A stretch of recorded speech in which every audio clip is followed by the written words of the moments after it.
Well, good evening to everyone that patiently waited for this.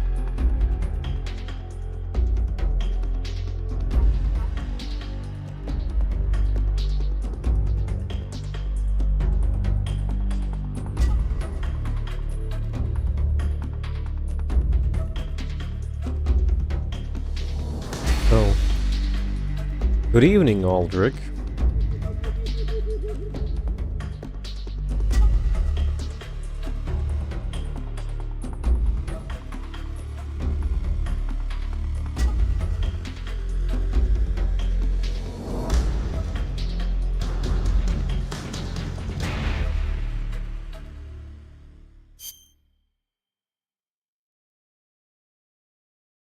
What a satana.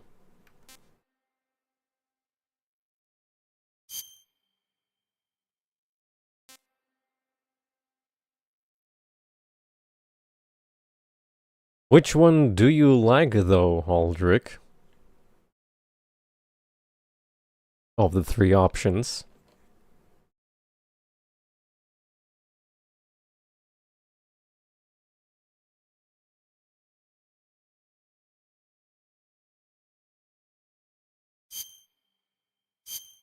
Not surprised.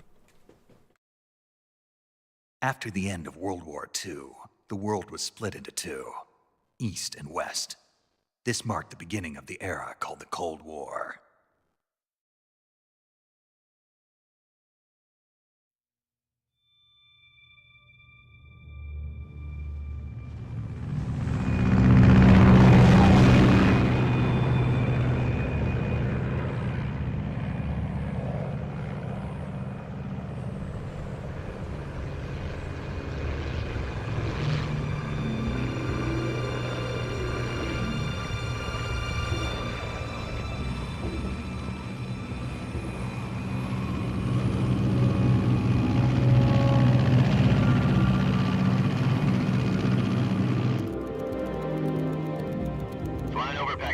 Altitude 30,000 feet.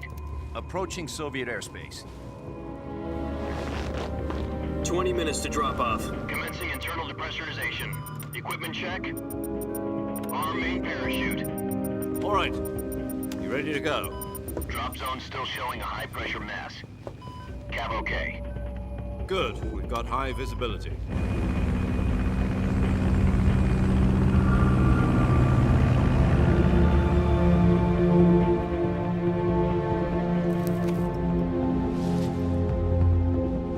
Put out that cigar. Connecting oxygen hose to interior connector. Put on your mask.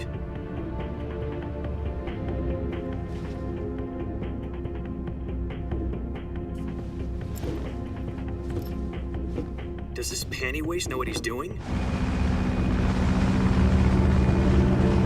Approaching release point. 10 minutes to drop off. Hey, are you deaf? He said put out the cigar and put on your mask.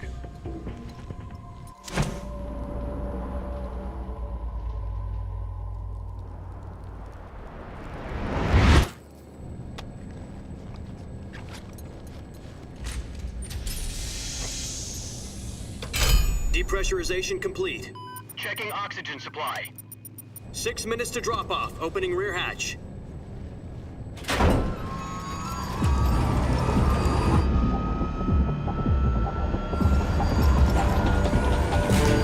Sunrise.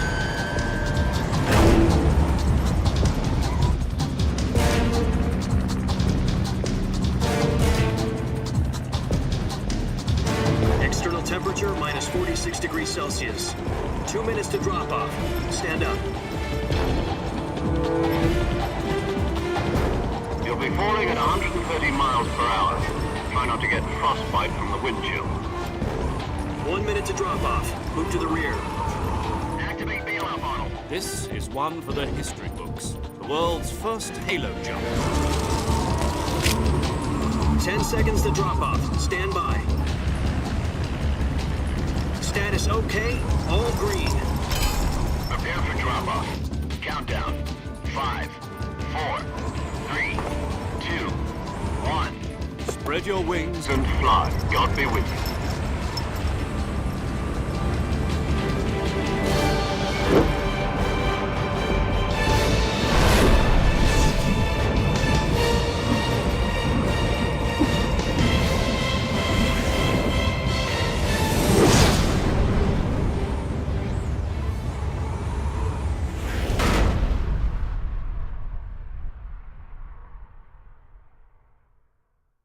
Jack, I've got some important news.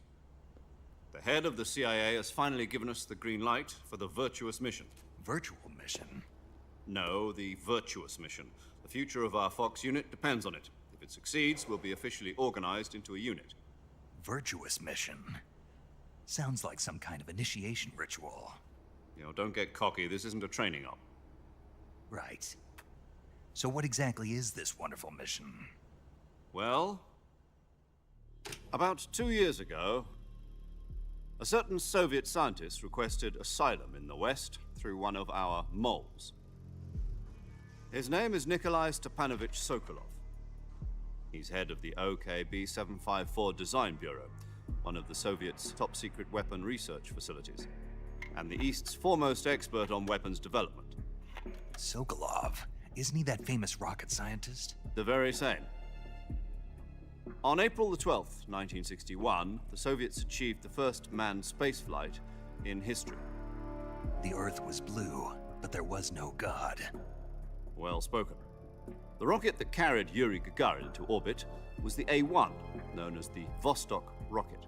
Hello there, Lof. Sokolov is said to be the man most responsible for the multi-engine cluster used in that rocket.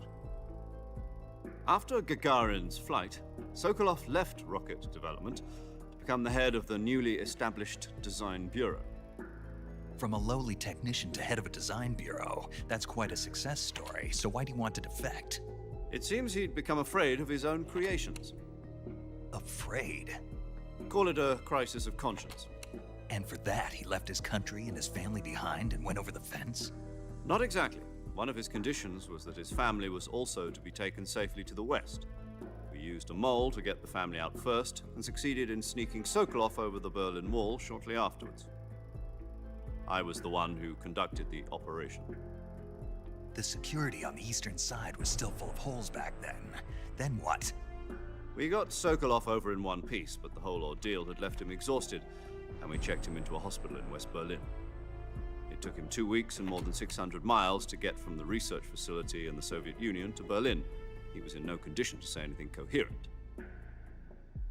And it was only a week later that we had something much bigger on our hands. The Cuban Missile Crisis. October safer. 1962, President Kennedy received word that the Soviets were in the process of deploying intermediate-range ballistic missiles in Cuba. The President demanded that the Soviets dismantle and remove the missiles. At the same time, he announced a naval blockade to prevent further missile shipments from reaching Cuba. But the Soviets didn't back down, instead placing their armed forces on secondary alert. Soviet transport ships carrying missiles continued on course towards Cuba. US and Soviet forces went on alert for an all-out nuclear war. Frantic negotiations were conducted through the UN's Emergency Security Council and unofficial channels to end the hair-trigger standoff. Finally, on October the 28th, the Soviet Union agreed to remove its missiles from Cuba, and so the world avoided a nuclear holocaust. But in order to get the Soviets to pull their missiles out, we had to make a deal. You mean the one where the US agreed to remove its IRBMs from Turkey? No. The Jupiter IRBMs deployed in Turkey were obsolete, and we were going to get rid of them anyway. They had no strategic value whatsoever to either the US or the Russians. The Turkey deal was a ruse, a cover story that was fed to the other intelligence agencies around the world. So what did the Russians really want? Sokolov. They wanted us to return Sokolov.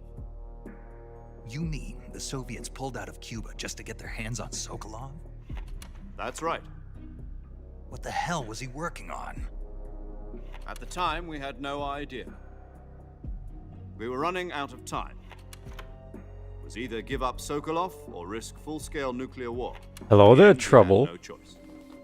President Kennedy gave in to Khrushchev's demand.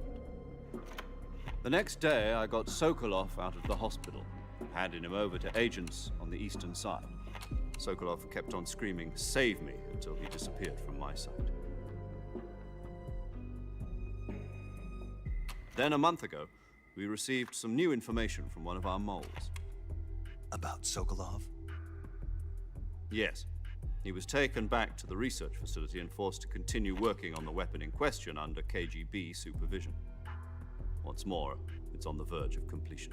So what kind of weapon is it? Something to do with space rockets? No, missiles. Same technology. I guess you're right. We don't know the details, but it appears to be a new kind of nuclear device. For half a year now, the Soviets have been conducting frequent nuclear tests at Semipalatinsk. Something to do with the weapon, I assume. We're talking about a secret weapon so big that Khrushchev was ready to pull out of Cuba to get it back. Is Sokolov still in the facility? No, according to our intelligence, he's in Selino-Yarsk, a place in the mountains about 3 miles to the west that's known as the Virgin Cliffs. The Virgin Cliffs. Nice name for a virtuous mission. They moved him there just recently. Why? Apparently, they're conducting a field test of the weapon, but it's our best chance to get him back. This mission would never have been possible if he was still in the research facility. This is our last chance. Sokolov must have known that too when he contacted us. The turkey soup?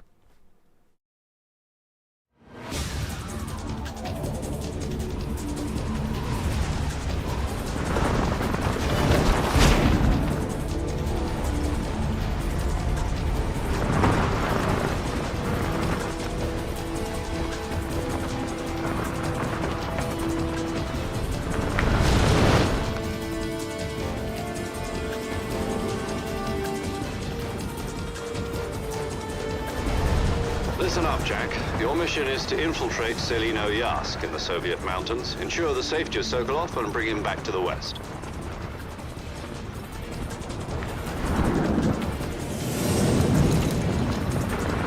If we don't get Sokolov back before that weapon is complete, we'll be facing a major crisis.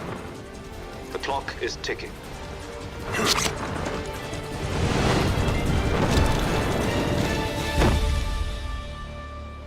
Sounds orange. Once we've confirmed the rescue of Sokolov, stand by at the recovery point. A recovery balloon will be dropped at that point. Helium will be pumped into the balloon to inflate it. The process takes about 20 minutes. Once it's complete, the gunship's arm will latch onto the balloon and pull it up. The Fulton surface-to-air recovery system. I'm familiar with the theory. Take it easy. It's been combat-proven. Do you think Sokolov is up to it? The shock will be less than during a parachute jump, and the arm can handle up to 500 pounds. So you're planning on going over the border in a single combat talent? She's equipped with 2 6-barrel 20mm Vulcan cannons, as well as 2 40mm machine guns. Sounds like she could hold her own against a battalion of tanks. Even with the fuel in the reserve tank, we're facing a 4-hour time limit. If all goes well, it shouldn't take more than a few hours. Home in time for dinner.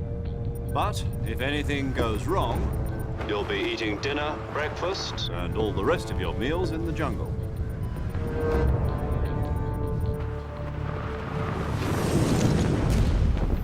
No chanterelles here in the jungle, but there might be frogs. How about a frog soup?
It's okay, he's gonna be on the radio now for 2 hours straight. Do you copy? You're already in enemy territory, and somebody might be listening in. From here on out, we'll be using code names to refer to each other. Your code name for this mission will be Naked Snake. I'll be referring to you as Snake from now on. You're not to mention your real name. Snake? Oh, you don't like snakes? What do you mean? Well, you've eaten one before, haven't you? In survival training? I'm glad to hear that. I don't know if I'd ever order one in a restaurant, but... Be careful, you might not have a choice. What about you, Major? What should I call you? Let's see. I'll be Tom. Call me Major Tom. This will be a sneaking mission. You must not be seen by the enemy. You must leave no trace of your presence. Is that clear? This kind of infiltration is the Fox unit's speciality. In other words, weapons and equipment are procured on site. That goes for food as well. You're completely naked, just as your name implies. Great. Now I see why you asked me if I like snakes. I suppose calling me Snake was your idea of a joke, too. No, there's a good reason for that. I'll tell you later when the time is right. Gotcha. Getting back to the subject, how exactly am I supposed to feed myself? You've been issued a knife and a tranquilizer gun. Use them to hunt for food. You'll also find some medical supplies in your backpack. Yeah, about the backpack. I lost it in a tree on the way down. I see. Well, you'd better go back and get it then. You know where it is? No problem. I can see it from here. It's stuck on a branch. To climb a tree, stand in front of a tree that's covered in ivy and press the action button. I'll be monitoring your progress over the radio. We can't risk violating Soviet airspace, but I'll be in the gunship. My frequency is 140.85. I'll give you a call if I need to talk to you. If you need to talk to me, use the send function. Okay, Snake, go get your backpack.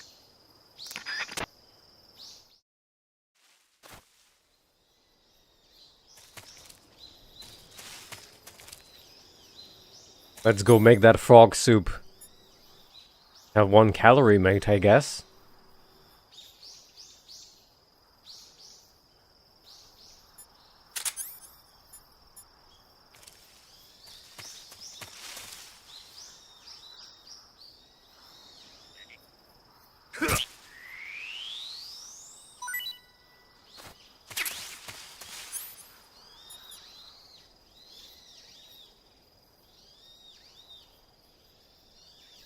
Turns into meat automatically. Hello there, Doge.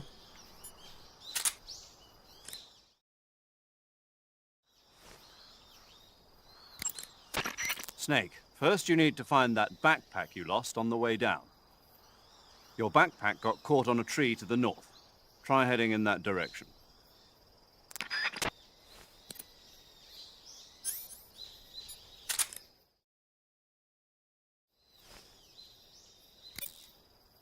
I don't have anyone. I'm so lonely.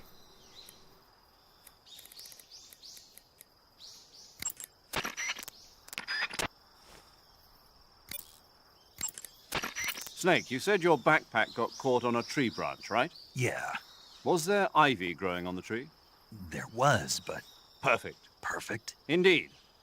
You can climb any ivy-covered tree by standing in front of the ivy and pressing the action button. Climb the tree and retrieve your backpack. You can climb any ivy-covered tree by standing in front of the ivy and pressing the action button. Climb the tree and retrieve your backpack. How goes it, Doge? Snake, first you need to find that backpack.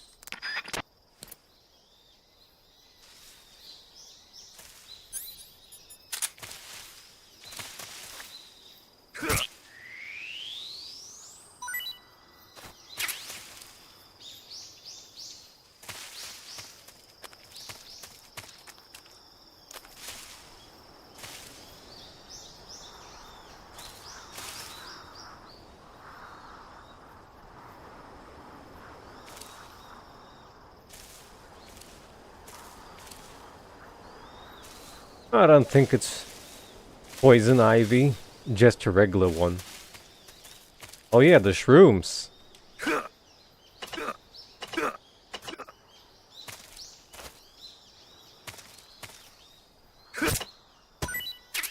Definitely not the ones that you're having right now.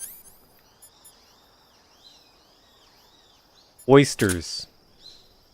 Not to mention, I'm probably running out of space. Actually, I don't remember how much can you carry. Not that I also have my backpack.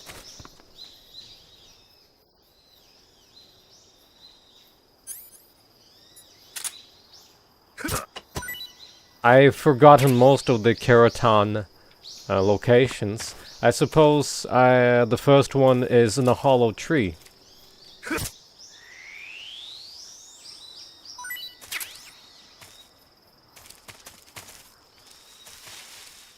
We can make a snake soup.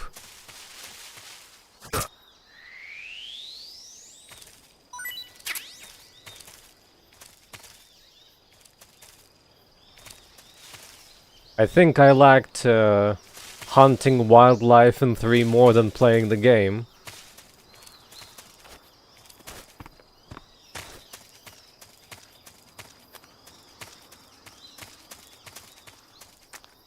Snake, you found a snake.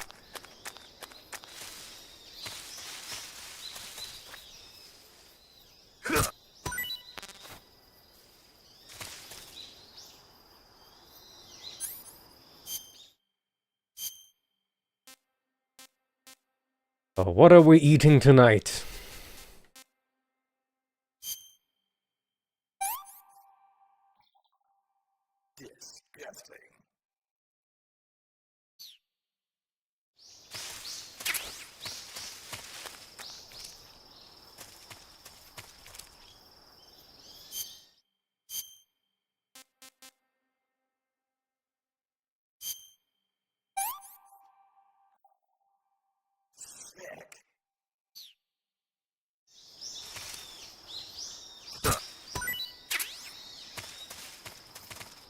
Boy, wait till you realize that there is one in the making.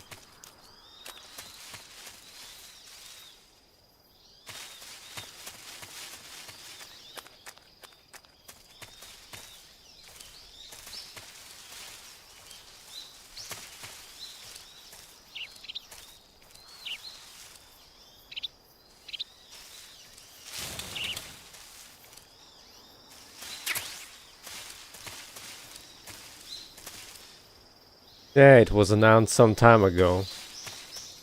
The Metal Gear Solid Delta, the remake of the Snake Eater.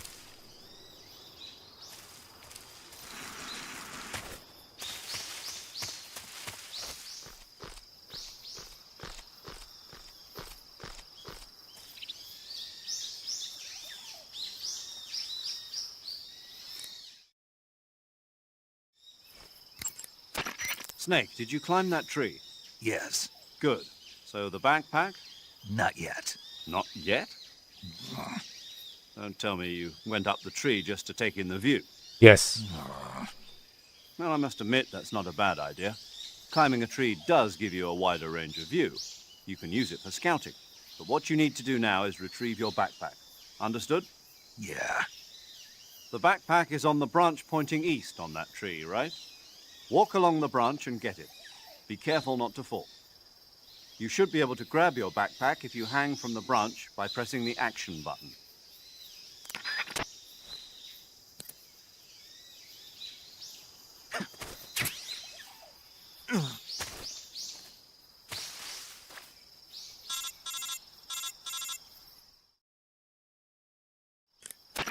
I see you've retrieved your backpack, Snake. To equip a weapon, it's necessary to take it out of your backpack. In the survival viewer, choose Weapon from the backpack. Your available weapons will be displayed in a window in the upper left. From that list, choose the weapon you want to equip and press the Enter button. For other equipped items, just do the same thing from Item. Got it. Use the survival viewer backpack. Yep, that's right. Survival is fundamental to this mission. After you've been out in the field for a while, your stamina will start to drop. If your stamina gets too low, it'll affect your performance. You won't be able to shoot accurately, for example, and your wounds won't heal as smoothly. Keep an eye on your stamina so you don't run out. To recover lost stamina, you can hunt for local flora and fauna. You can use either your tranquilizer gun or your knife to hunt. My only weapon is a Mark 22 Hush Puppy tranquilizer gun. That's right. It's been fitted with its own suppressor. However, the suppressor will deteriorate every time you fire. Once its durability reaches 0, the noise suppression effect will be gone. So don't get too trigger happy with it. The suppressor's durability is shown in the icon. Any weapons and equipment beyond what you're carrying now, you'll have to find as you go. I have to find my own weapons and equipment? Whose crazy idea was this anyway? Solo covert actions are standard Fox operating procedure. You can't leave any traces of your presence. No weapons, equipment, footprints, sweat, or bodily waste. The same goes for bullets and cartridges, too. Your presence in enemy territory is already a violation of international conventions of warfare. There aren't supposed to be any American soldiers in Russia. It could spark an international incident. You can't let anyone see you. You can't let the enemy know you're there. This is a stealth mission. You're a ghost, Snake, in every sense of the word. And there'll be no rescue if you're captured. The military and US government will deny any involvement in the affair. Then I'll just have to take care of myself, huh? I'm afraid so. You've been given a fake death pill for that purpose. SIS guidelines stipulate that soldiers on covert ops like this one be issued a potassium cyanide capsule. Tape it to your body so you can take it when you need to. How generous of you. Use it if you're taken prisoner by the enemy. It'll send you into a state of false death for a short time. Fooling them into thinking that I'm really dead. So how do I come back to life? Just take the revival pill. You mean that thing they put in my tooth before the mission? That's the one. But be careful. If you remain in a state of false death for too long, nothing will be able to bring you back. Remember that. I'll keep it in mind. You said this was a solo mission, right? Right. I guess that means I can't count on any reinforcements. Correct. The mission rests entirely in your hands. A real one-man army. Relax. There's a support team ready to back you up over the radio. Who? I'll introduce them to you. This time, survival is of utmost importance. Hello there, The first member of Mixu. the support team will be in charge of monitoring your physical condition, acting as a medic, so to speak, as well as recording your mission data. She's a member of Fox as well, and she's here on the gunship with me. She. Hello, Snake. I'm paramedic. Nice to meet you. Paramedic. As in a medic who comes in by parachute. Aren't you going to tell me your real name? Are you going to tell me yours, Mr. Snake? My name, huh? It's John Doe. And they call you Jack for short. You're a regular Captain Nemo.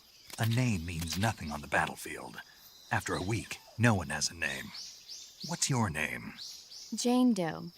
Very funny. I wasn't joking, but I'll tell you my name only if you manage to make it back alive. My frequency is 145.73. She's also in charge of recording your mission data.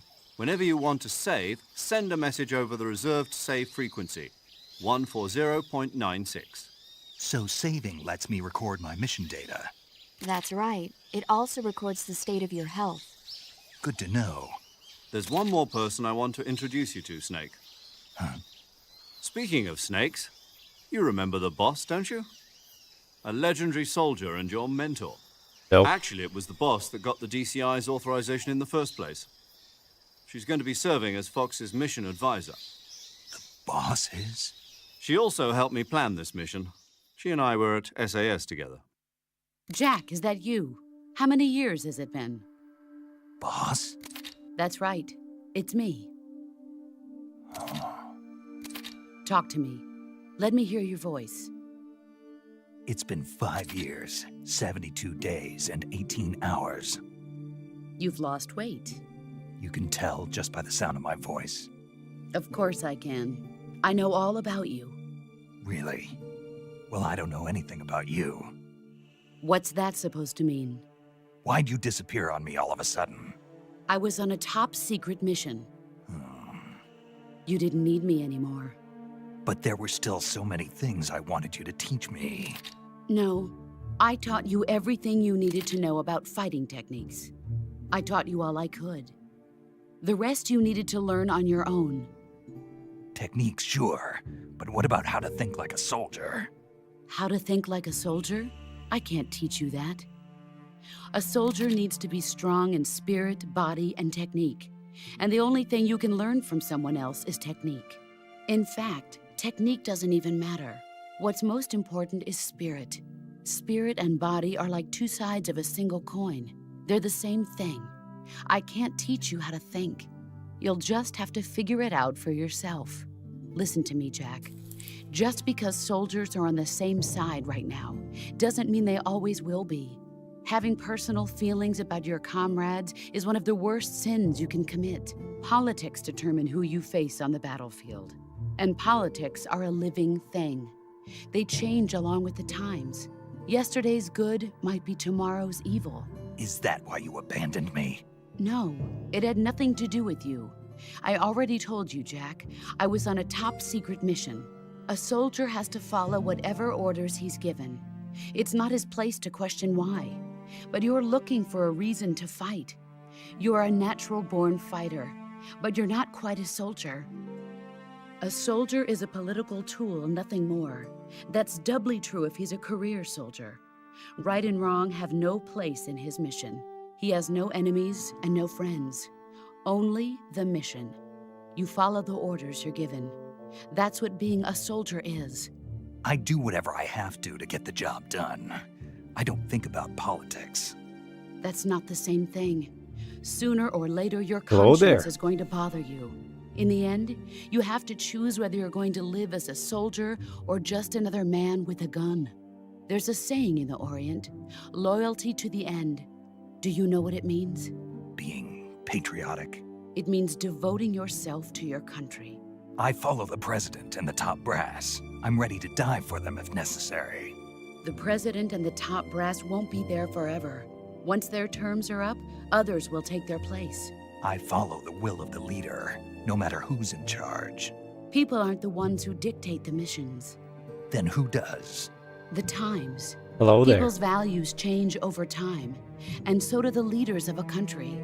So there's no such thing as an enemy in absolute terms. The enemies we fight are only enemies in relative terms, constantly changing with the times. As long as we have loyalty to the end, there's no point in believing in anything, even in those we love. And that's the way a soldier's supposed to think? The only thing we can believe in with absolute certainty is the mission, Jack. All right, but do me a favor. What is it? Call me Snake. Snake. Oh, right. Your code name is Snake. It suits you well. That's right. The legendary unit that the boss put together during World War II was a snake. The Cobra unit, a group of heroes that brought the war to an end and saved the world. As long as you've got a legendary hero backing you up, you'll be fine. Isn't that right, Snake? Yeah, I can't think of anyone else I'd rather have with me. Oh, and one more thing, boss. Yes?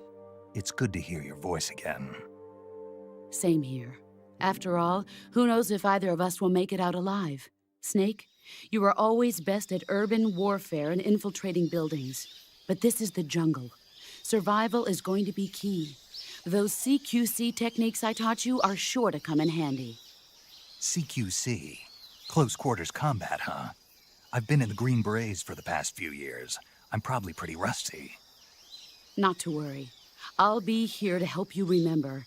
After all, this is your first actual survival mission. I'll be supporting you over the radio. Where are you, boss? Next to the Major? The boss is communicating with us by radio from aboard a Permit-class submarine in the Arctic Ocean. My frequency is 141.80. Call me if you need my advice on battle techniques. Gotcha. Your mission is to retrieve Dr. Sokolov. Dr. Sokolov is being held in an abandoned factory located to the north of your current position. Avoid heavy combat and don't let anyone see you. Don't forget that this is a stealth mission. Snake, try to remember some of the basics of CQC.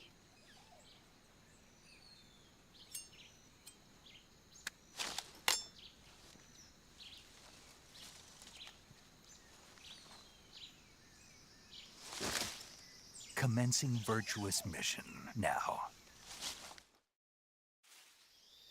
You mean commencing backpack inspection now?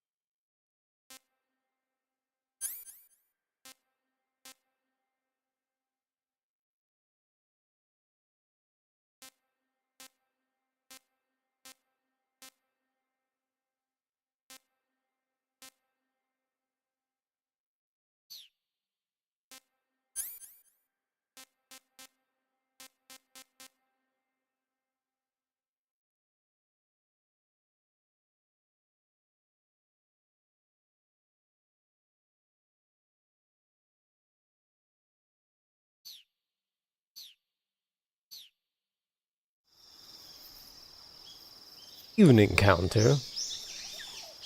And hello there, Rive.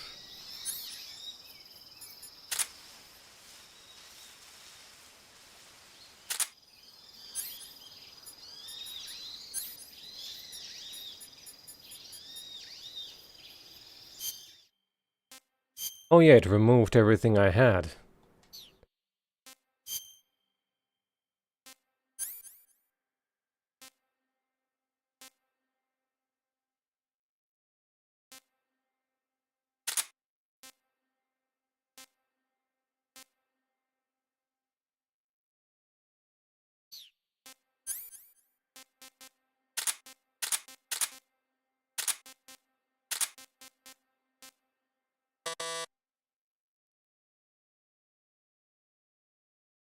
And I'm heavy.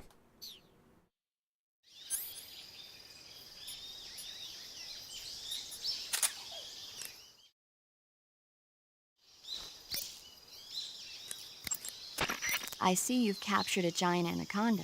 No. The giant anaconda is believed to be the largest snake in the world in terms of weight and diameter. It's not poisonous, but its large size makes it extremely powerful. They say it even eats crocodiles. Its only natural predator is man. And snake. And snake. The giant anaconda is a very large snake, but you should be able to capture it alive using the tranquilizer gun. Got it. So how does it taste? I knew you were going to ask me that. Glad I didn't disappoint you. So? Well, the guide says it tastes all right. Good. I'll have to try some. Ugh. I see you caught yourself a reticulated python. The reticulated python is said to be the longest snake in the world. The biggest ones can grow up to 10 meters in length. Although they're not poisonous, they're still very dangerous, so be careful around them. They have a highly ferocious temperament, and they can swallow whole, even large animals like deer and pigs. Their most distinguishing feature is the mesh pattern of their scales. This pattern acts as a highly effective natural camouflage. If you think there might be a reticulated python about, pay close attention to your surroundings. Otherwise, you could get bitten before you even know it's there. It's a huge snake, but you should be able to capture it alive by using the tranquilizer gun. I'll bet if you capture one and throw it at an enemy, it'll give him a good scare. Right. But how do they taste? Huh? Do they taste good? You're actually going to eat one. Why else would I be asking? Cannibal. What was that? Nothing. Let's see what the guide says. Ah, you're in luck. It says they taste pretty good. Good. I can hardly wait. Ugh. I see you've caught a tree frog. The tree frog is a green frog that's found throughout Asia. It's arboreal, spending most of its time in shrubs and bushes. Use the tranquilizer gun to catch one alive. I bet you could scare an enemy good if you toss one at him. But the tree frogs that live in that jungle are a lot bigger than ordinary tree frogs. They've got an appetite, huh? You've got a one-track mind, don't you? But seriously, that is one theory. However, there are people who think it's a mutation caused by nuclear testing and waste from the research facility.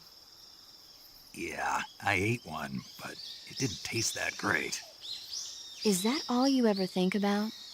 What else is there? Lots. Like what? Like why a frog would get so big in the first place. Whether it's a temporary phenomenon created by a unique environment, or a permanent mark of evolution, or a product of the toxic waste coming out of the research facility. If it is the waste that's causing it, then it means humans are interfering with the ecosystem. It really makes you think about the changing relationship between... This isn't interesting.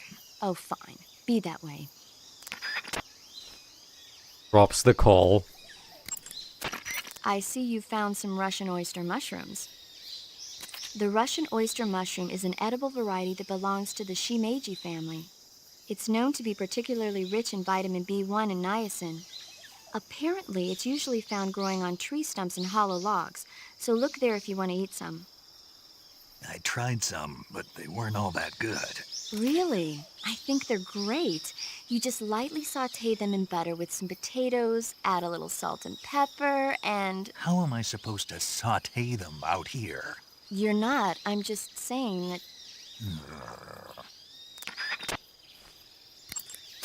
I see you found some Siberian inkcap mushrooms.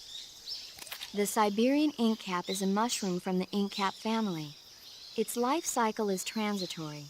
As soon as the spores mature, the cap starts to turn black, liquefy, and melt away. And that's why they call it an ink cap? That's right. It doesn't really turn to liquid, but you get the idea. In its immature state, before it melts away, it's valued as a source of food. Just be sure not to eat them while you're drinking alcohol. Why's that? Ink caps contain coprin, which inhibits the function of aldehyde dehydrogenase. This prevents the body from breaking down alcohol, causing a buildup of acetaldehyde. Meaning? Meaning it will give you the hangover from hell. Oh. Wait a minute. What? You think I'd drink alcohol in the middle of a mission? Wouldn't you? Hell no. Well, I'm knocking a shot back now. What? Just teasing you. No. Oh, come on. Where's your sense of humor? I need a drink. The gauge below your life gauge is your stamina gauge. It shows, as the name suggests, your remaining stamina. As you consume stamina, your natural life regeneration is slowed and your hands shake more. Your O2 gauge and grip gauge also become shorter. Excessively low stamina can often impede your mission objectives. Make sure you replenish stamina before that occurs. Well, we got everything so far. I see you have a calorie mate. Calorie mate. The thing you're holding now? Oh, the little block that looks like a cookie? Try it, it's pretty good. Okay. But what is this thing? Never seen anything like it. Calorie Mate is an energy supplement that contains all the proteins, lipids, vitamins, carbohydrates, and minerals needed for a balanced diet. It's a well-balanced food. Because of that, it's just perfect for giving your body the nutrition it needs in combat. It sounds like a space-age food. Real astronaut food is not very good, but that should taste fine. Yeah, and it'll help balance out all this jungle food I'm eating. It's easy and quick to eat, so it's perfect when you're running late for an important mission in the morning. I've never been late for a mission. Really? Aren't you always keeping people waiting? Huh? It's easy to keep track of your calorie intake and receive the nutrition your body needs, so it's good for losing weight, too. All of the geisha girls in Japan use it for watching their calories. Is that why they're all so slim? Right. And any diet where you eat nothing at all is bad for the body. I see. You seem to know a lot about Japan, don't you? Yes, I love Japan. Snake, that area is inhabited by magpies. Magpies are members of the crow family. They're distinguishable by their beautiful dark blue and white bodies and their long tails. Their favorite food is insects, but they'll also eat small fish, acorns, and fruit. They're omnivores, which means... They'll eat anything. Right, just like you, huh? If you use the tranquilizer gun, you should be able to capture magpies alive.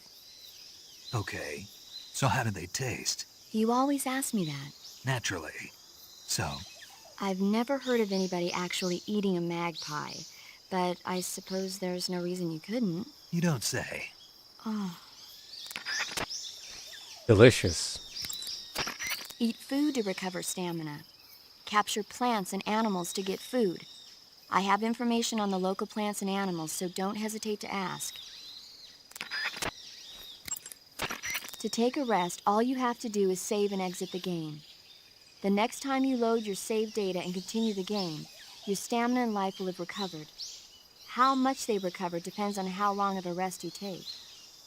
So the longer I rest, the more I'll recover. That's right. If you're so exhausted that you don't even have the strength to find food, save the game and take a rest and you'll be back on your feet. I hope that never happens. So do I. But you never know.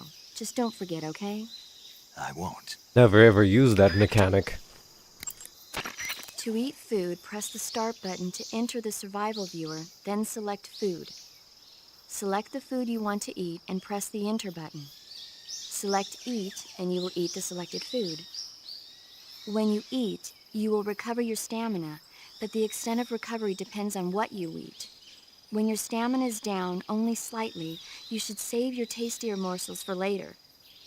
But don't leave food for too long or it'll rot. This is where a little planning ahead goes a long way. Paramedic. What's up? Are you a medic or a doctor? I'm a well-respected physician, or I was until I joined the CIA. How is your reputation? My what? Your reputation. Oh, that. How was it? Why? Don't you trust me? That's not what I meant. Fine then. Uh-huh. So, So what? your reputation, how was it? My, you're relentless.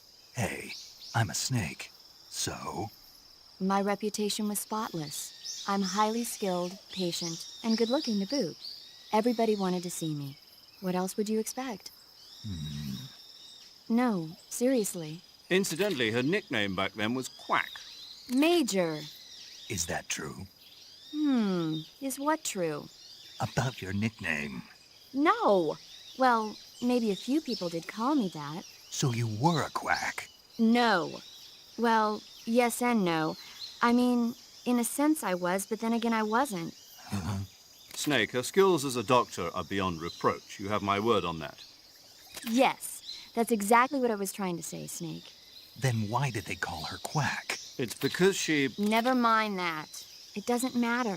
We've got a job to do and we have to stay focused. Besides, my past doesn't have anything to do with the mission and... Because she never shuts up. Yes, that's it. No, that's not it. Snake, tell him that's not true. Say something. I'd better get back to the mission. Yes, you do that. Just a minute. Snake, don't you hang up on me.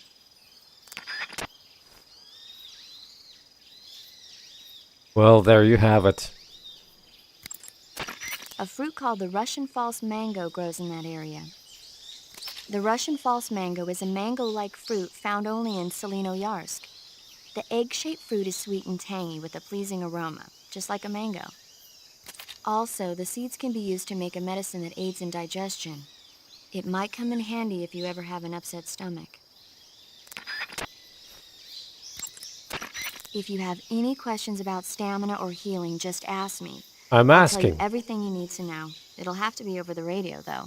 So you won't be able to see me naked then. Yeah, I'm devastated. But I'll bet that 50 years from now, you'll be able to see who you're talking to on the radio. I'll be retired from active duty by then. I don't know. Somebody somewhere might just decide to give you a call. Wouldn't surprise me. Let's both pray that never happens. That area is home to the reticulated python. The But I only reticulated caught python one. is said to be the longest snake in the world. It's not venomous. Snake, that...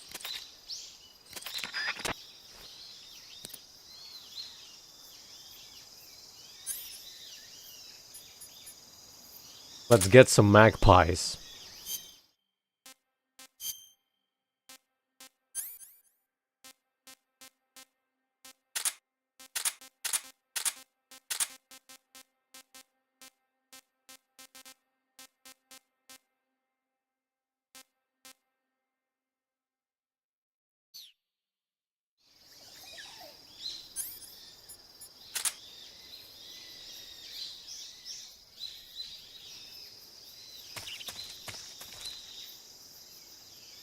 Can hear them.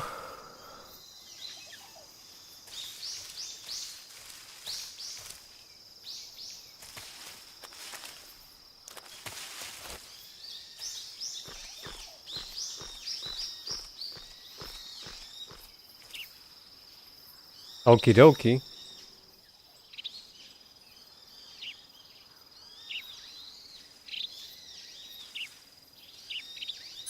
Ah, they...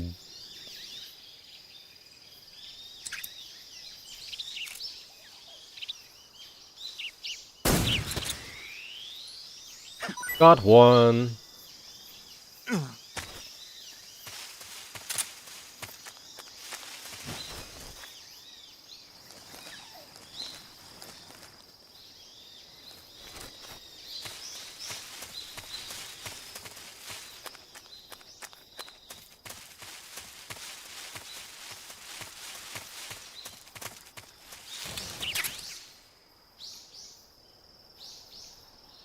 Fair enough.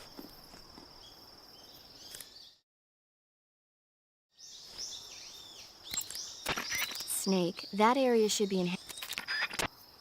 Guess it doesn't matter anymore since we already talked about it.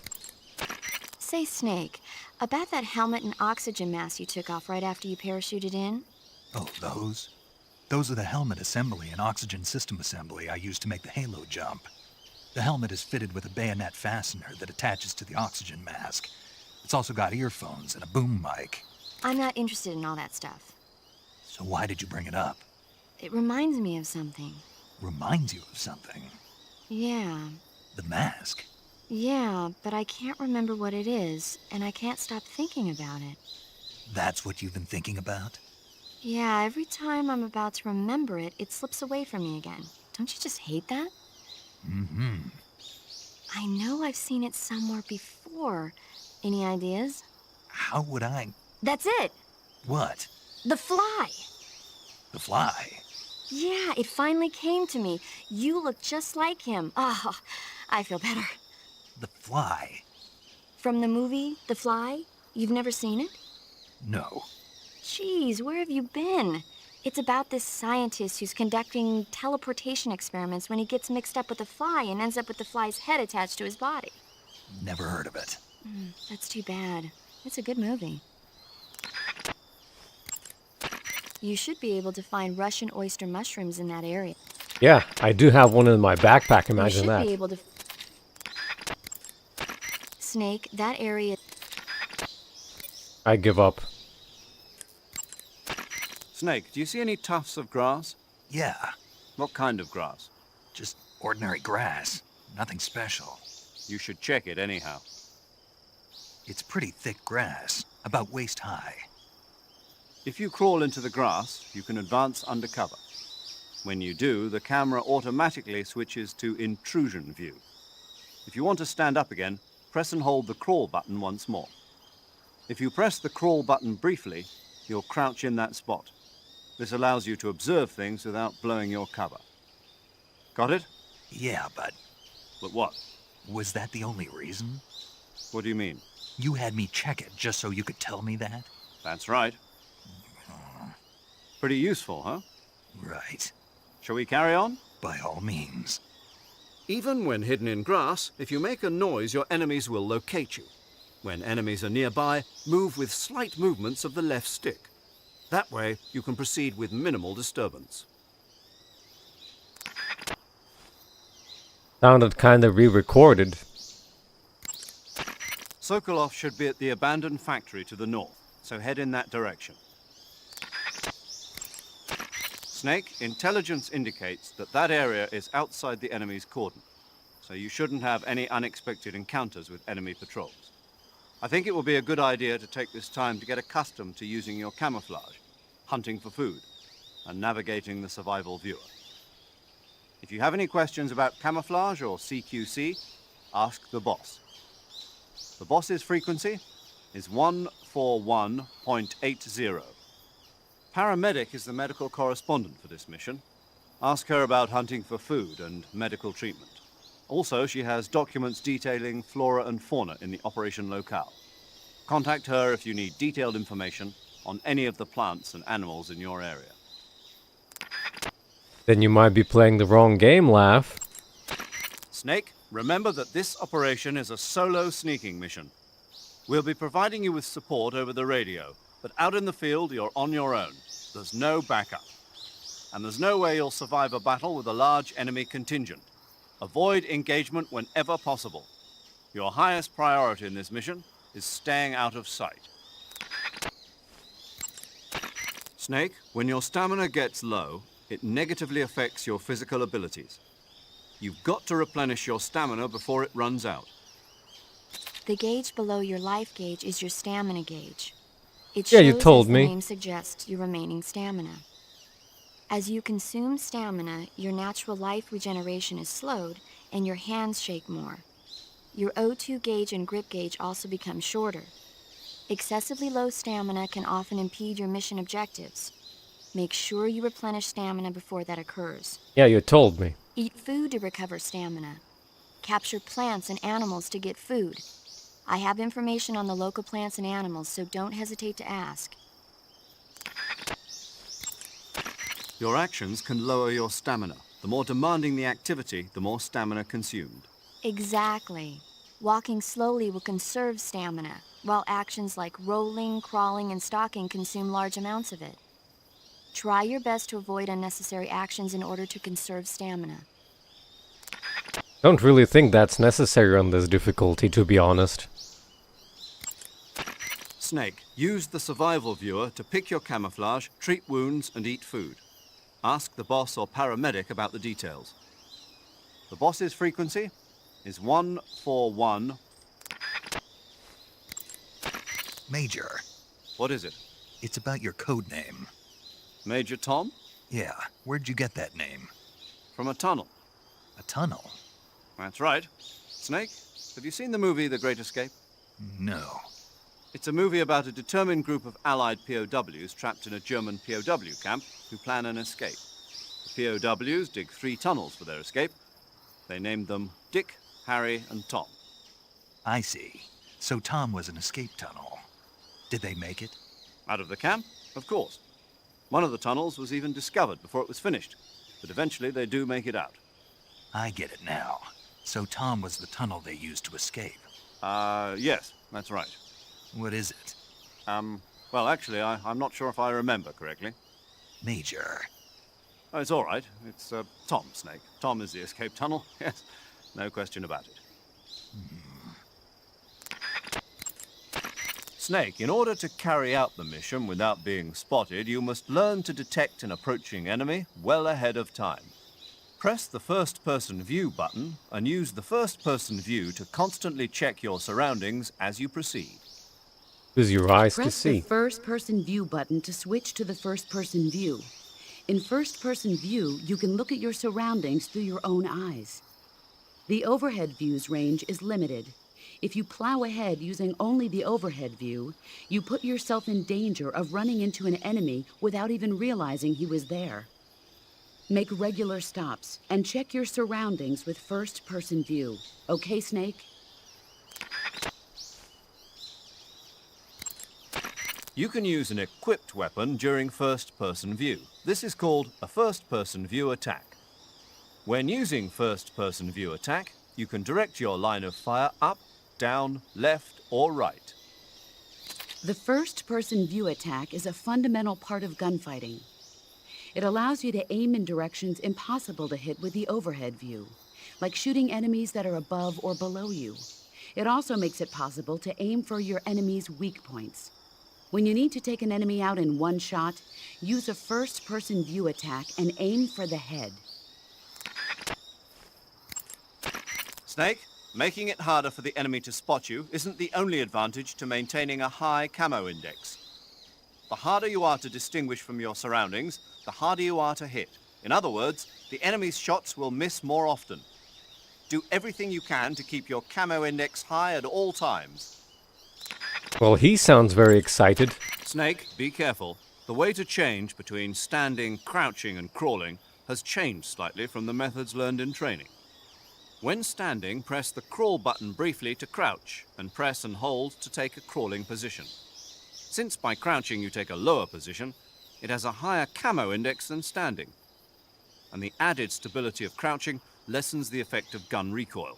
If you try shooting while crouching, you'll notice your shots will bunch together more consistently than when standing. Press the crawl button while crouching to stand up, and move the left stick to crawl in a direction. When crawling, your camo index becomes extremely high, and your firing of guns becomes even more stable than while crouching. You can move the left stick while on your stomach to crawl in a particular direction. When you are crawling, use small movements of the left stick to crawl silently at the expense of speed. However, be warned that crawling consumes more stamina than simply walking. Press and hold the crawl button while in crawl position to stand up. Press the crawl button briefly to switch to crouch position. Don't forget, if you want to stand up quickly from a crawling position, press and hold the crawl button.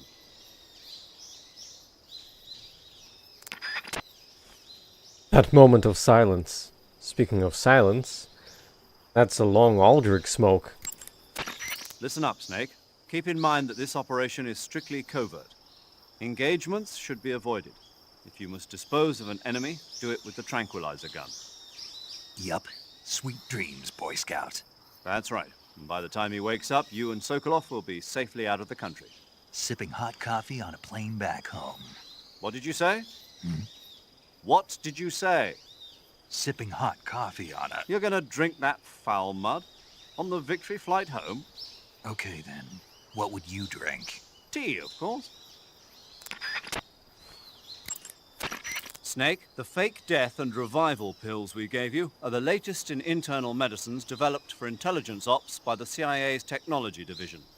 You can use the fake death pill to send yourself into a death-like state for a limited period of time. Use it wisely, and you should be able to fool the enemy into thinking you're really dead. It may come in handy if you ever find yourself cornered. To revive yourself from the fake death state, use the revival pill. But remember, timing is critical. The effect will be ruined if you revive right in front of your enemy. Interesting. But how does it work? What do you mean? I don't feel right taking some pill I don't know anything about. How does it make me look dead? How's it gonna affect my body? Well, Snake, about that... I get it. I should ask Paramedic. Paramedic. Allow me to explain. You know how there are animals in nature that play dead, like weevils, ladybugs, chickadees, possums, and the like? Well, the fake death pill takes the natural art of playing dead and applies it to the spy world. When you take the fake death pill, it causes your body to rapidly secrete a number of chemicals. Adenosine and serotonin, as well as opioid peptides, such as methionine and kephalin. Those chemicals act to induce a state of hibernation, causing your heart rate, your breathing rate, and your body temperature to drop dramatically. It'll truly look like you've dropped dead upon initial inspection. The revival pill, to put it simply, is a counteracting agent to the fake death pill. When you take it, it causes your body to secrete stimulants like noradrenaline and other chemicals such as naloxone, which block the effects of the fake death pill. Basically, it wakes you up. Does that help? Yeah. Okay, I'll try and explain it in more detail. The secretion of methionine and kephalin triggered by the fake death pill causes the opioid receptors. Oh, okay. I think I get it now. You sure? Yeah. But you must want to know a little bit more. There are 3 types of receptors: delta, kappa, and mu. Methionine and kephalin acts on the... Paramedic, I think Snake understands now. Isn't that right, Snake? Yeah. Clear as crystal. But... Major, I've got enough info about the pills, so I'm gonna get back to the mission now. Yes, you do that. Hey, wait a...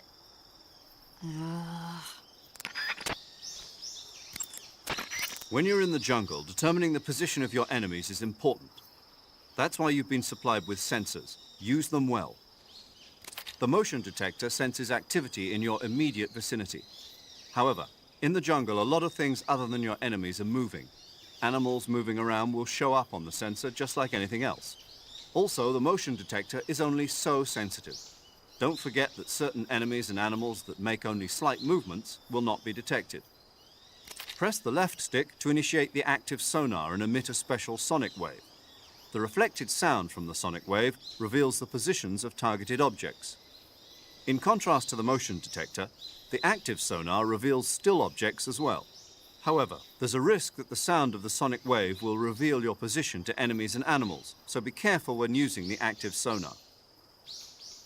The anti-personnel sensor vibrates when it detects human life forms.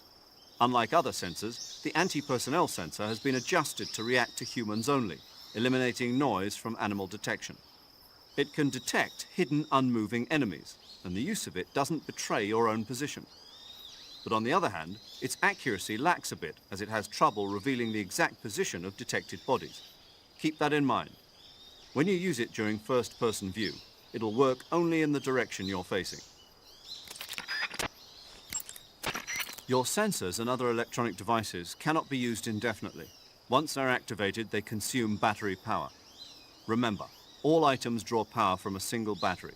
Once your battery runs out, all electronic gear becomes inoperable. You can check your remaining battery power with the icon of any item that uses electricity. Take care not to waste power. The battery recharges automatically when not in use. When you want to recharge the battery, unequip all electronic devices and give it some time. The higher your stamina gauge, the faster your battery recharges. If you want it to recharge faster, eat food and recover your stamina. Also, if you run, roll, or do other dramatic actions, the battery will recharge faster. Wait a second. What is it? The higher my stamina, the faster my battery recharges? That's what I said. But what does my stamina have to do with the battery? Oh, yes, I see what you're getting at. Let's have Paramedic explain that. Paramedic? Yes, sir. It's because Snake's battery uses bioelectricity. Bioelectricity.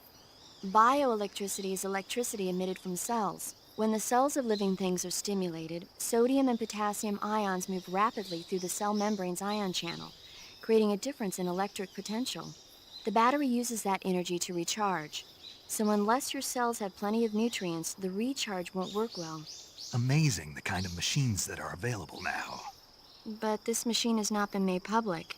It was designed by a scientist at the CIA's Directorate of Science and Technology. What kind of person was he? The person who designed it? Yeah. I heard he was pretty strange. Stranger than the Major? There's nothing strange about the Major. My tea's gone. Who drank it? How am I supposed to have tea time without tea? Well, not too strange, at least. Hey, my scone's gone too. Well, someone's having fun over there. Snake, what do you do when you get a new weapon or item? I put it in my backpack first. But you know that you can't equip items that are still in your backpack, right? Yeah. The only things that can be equipped with the weapon and item window buttons are items on my person. Correct. If you want to equip an item, first you have to remove it from your backpack. To place a weapon on your person, go to the Survival Viewer, then Backpack, then select Weapon. A list of weapons will be shown in a window in the upper left. Select the weapon you wish to put on your person with the left stick and press the Enter button to remove the weapon from your backpack and equip it to your person.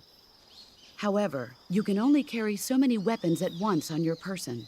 Put unnecessary weapons back into your backpack. Select a weapon on your person from the weapon list and press the Enter button to put that weapon into your backpack. Your situation determines what weapons are most useful. Consider this when choosing which weapons to put on your person. Okay, Snake?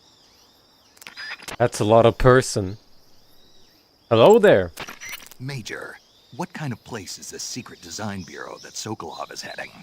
The Soviets have a number of secret design bureaus like this one, each engaged in cutting-edge research.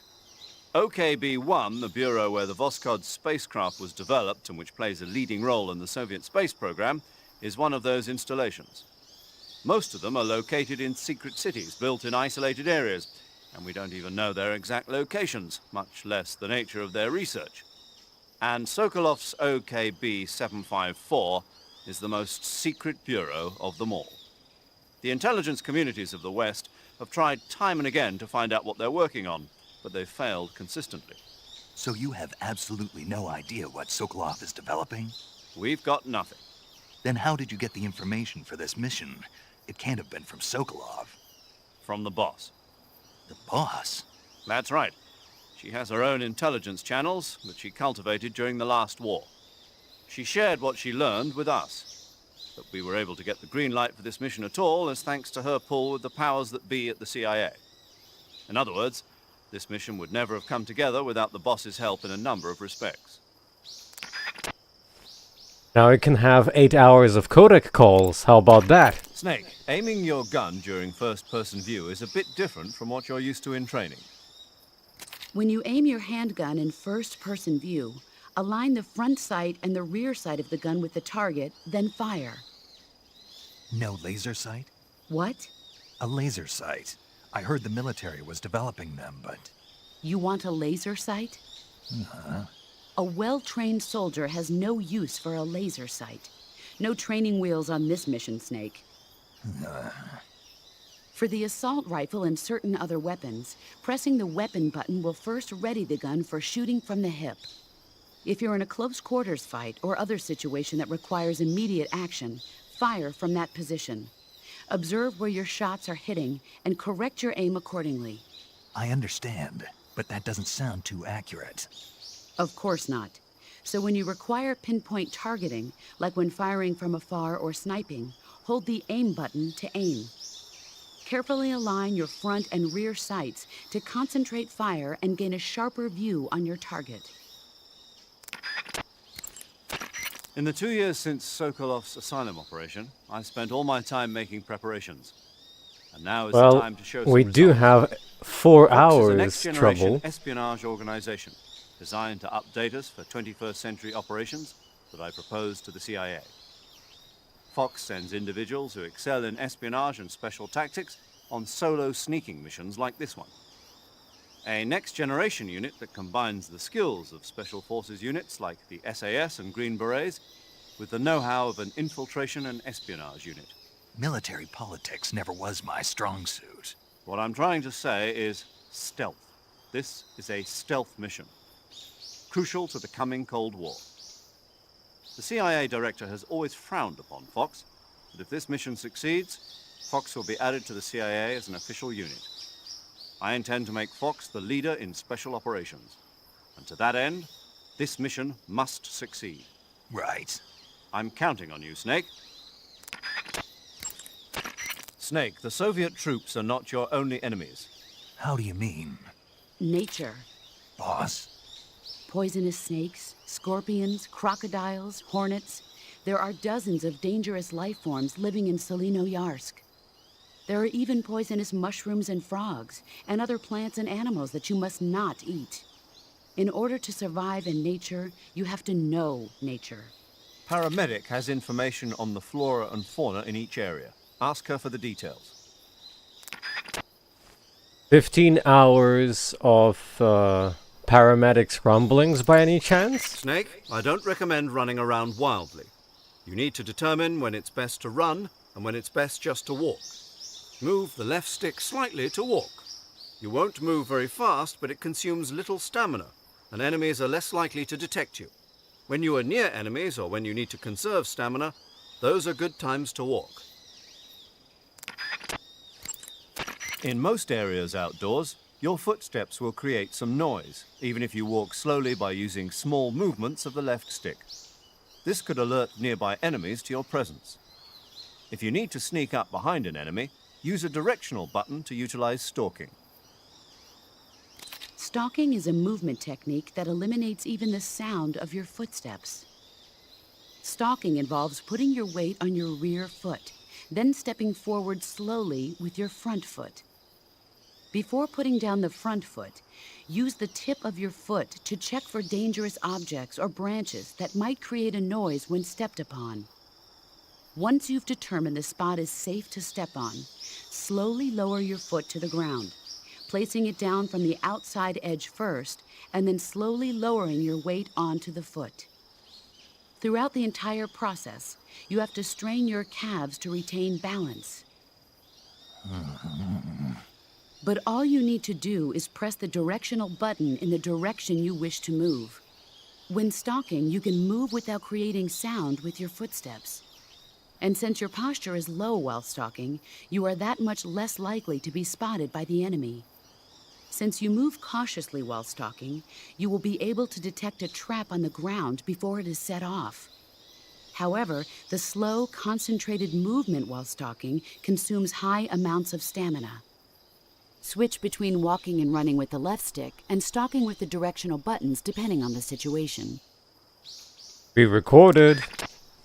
By the sound of it. Major, tell me about Sokolov's past work. I assume you already know that Sokolov was the developer of the multi-engine cluster. The multi-engine cluster is exactly that, a system for fitting a single rocket with multiple engines. The Vostok rocket, for instance, had 32 engines. With the technology they had, it was difficult for the Soviets to develop large engines with massive thrust. So instead, they decided to focus on using multiple smaller engines to achieve the desired thrust. With this method, though, maintaining the fuel balance between the various engines was a major problem. Sokolov was the man who provided the solution. And that's what earned him the job as the head of the design bureau? Apparently so. So this secret weapon is some kind of ballistic device? Well, that's my best guess.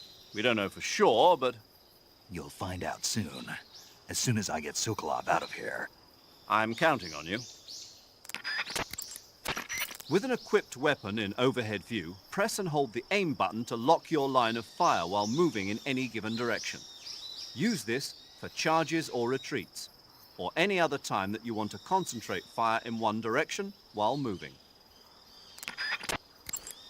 The degree to which you move the left stick not only changes your walking speed, but changes your speed when crawling and for intrusion movement. With large movements of the left stick you can move faster, but you'll make noise and give yourself away to nearby enemies. With slight movements of the left stick, you can move in silence. It sacrifices speed, but it's the best choice for the times when creating noise presents significant risk. We recorded plus kind of contradicts to the stalking mode remark. Part of your mission is to demonstrate to the brass the core concepts behind Fox. Leave no evidence. That's the essence of Fox. And avoid engagement with the enemy. Understood. Not only that, I mean leave nothing behind, including weapons, equipment, footprints, sweat, even bodily waste. Yeah. When I do my business, I bury it good. What? What's wrong? That's the American way. American way for what? To handle defecation. You're gonna bury it? Yeah. Bring it home with you. What? That's what we did in SAS. The US Army is sloppy. They do things well, but not perfectly. Here in Fox, we're doing things my way. Got it? Yes, sir. Snake, if you step in any water or mud, your feet will get wet. If you walk like that, you'll leave footprints behind and the enemy may follow them straight to you. Try to avoid walking through any water or mud as much as possible. However, if your feet do get wet, just crawl to avoid leaving any footprints behind. When you don't want anybody following your trail, make sure to crawl. Makes sense. Equip food as a weapon and press the weapon button to throw the food. If you throw a live animal near an enemy, you may be able to distract him. If an enemy is really hungry, he may pounce at the prospect of food. You have minimal gear on this mission, and you have to make the most use out of anything you can procure on the ground. I've actually never tried throwing a single animal before. Snake, the Mark 22 is a tranquilizer gun. Use it to put enemies to sleep without harming them. The speed with which the tranquilizer takes effect depends on the point of impact on the enemy. If a target is hit on the arm or leg, the tranquilizer won't take effect immediately, but a target hit on the head will drop like a fly. If you want to take an enemy out in a flash, aim for the head. Major, didn't you say that the boss was in the SAS with you? Yes, we formed the 22nd SAS Regiment together. When the SAS, the British Special Air Service, was first established, they invited the boss on board as a special advisor. In fact, you might say it was the boss who put together Rayforce and L Detachment, which laid the groundwork for today's SAS. You won't find her name in the history books, but her contributions were many and great. Yeah, the real heroes are never made public. Not in our line of work, anyway. The dummy run on Heliopolis and the nighttime raids on German air bases in North Africa were her idea as well. Yes, she was always one step ahead of the rest of us, both in thought and action. It's true what they say. Who dares wins. The motto of the SAS. Precisely. The motto itself is a tribute to her service. Needless to say, the SAS has become a model for special forces units all over the world. In that sense, the boss really is the mother of special forces. Snake, let me explain the enemy's various states of alert. First of all, there's the state in which the enemy in that area doesn't know that you're there. This is called normal phase. In normal phase, the enemy will follow normal procedures for patrols and other activities. They won't present much of a danger to you. But if they spot an intruder, that means you, they'll attack in an attempt to neutralize you. This is called alert phase. Alert phase will last until the enemy loses sight of you. Even after they lose sight of you, the enemy will continue to search the area for a while. This is called evasion phase. Evasion phase will last until the enemy exhausts their search effort. Once evasion phase is over, the enemy should return to base. After the search is aborted, the enemy will enter caution phase. In caution phase, enemy soldiers will be more cautious in their patrols, and they'll likely be more difficult to detect. In addition to the regular patrols, there's also a chance that they'll send out additional search units. Keep on your toes. After you've grabbed an enemy from behind with CQC, you can interrogate him by pressing the left stick. This is an opportunity to gain intelligence. Some of your enemies have valuable information, so give the technique a try and see what you can learn. Because of no pressure-sensitive buttons? Press the crawl button during a run to commence a roll. For a brief interval, you'll perform a jump which can be used to knock down enemies. In contrast to the training you've done so far, you can use rolling to jump waist-high objects. However, remember that rolling consumes more stamina than standard running. Snake, remember that the suppressor is a limited commodity. I know. No suppressor lasts forever. Exactly. When the suppressor's durability wears away, it breaks beyond repair. See the weapon icon to check the suppressor's present level of durability. Remove the suppressor from your gun if you want to make it last. Select the weapon that the suppressor is on with the weapon window button, and press the Enter button to attach or detach the suppressor. Regulate usage of the suppressor based on the situation. Major, what about my code name? You mean Naked Snake? Yeah, what does it mean? It's because snakes slither through the grass unnoticed to those around them. No, I mean the naked part. It means without embellishment, devoid of a specified quality. In other words, basic. Why's that my code name? I explained that the virtuous mission is designed to test the effectiveness of Fox, right? Right. And the procedure used for this mission will represent the modus operandi of Fox for future missions. In other words, The essence of Fox. Naked and pure. exactly. And there's the fact that you went in practically naked. No weapons, no equipment. I see. Means more than I realized. Yes, clever, isn't it? But don't leave yourself naked to the enemy. Roger that. Snake, certain enemy soldiers are equipped with radios. These signalers can use their radios to transmit information to and from the command headquarters. If a signaler realizes your presence, you can bet he'll be on the horn calling backup from headquarters. After headquarters receives the call for backup, they contact a nearby unit and order them to head over to give support. Once backup arrives, your enemies will outnumber you beyond hope for victory. It'll be too much for even you to handle. If you notice a signaler making a call for backup with his radio, take him out before he has the chance. If the call gets through, retreat before the backup unit arrives. If you hang around too long, you'll find yourself immensely outmatched. Got it? It's possible to destroy the radio that enemy correspondents use. If you must get involved in a fight, destroying the radio first will allow you to concentrate on the battle without worrying about reinforcements. Snake, this operation is a sneaking mission. You'll be doing your job right under the enemy's nose. In the event that you're spotted by an enemy, disable him before he can alert nearby soldiers. Brilliant. If you can take him out before he alerts other enemies of your presence, then the alert phase will quickly be restored to normal phase. But don't forget, even this should only happen in emergencies. Your top priority is to avoid being spotted by the enemy in the first place. Be effective. Snake, I recommend against leaving the bodies of your victims lying around. If the enemy spots a fallen comrade, they'll realize that they've been infiltrated and strengthen their guard. When you kill an enemy, hide the body in the grass or at some other location where it won't be spotted. Stand near a fallen enemy and press the weapon button with no weapon equipped to grab the body. Hold the weapon button and move to drag the body. Release the weapon button to put the body down. How much did they record of this?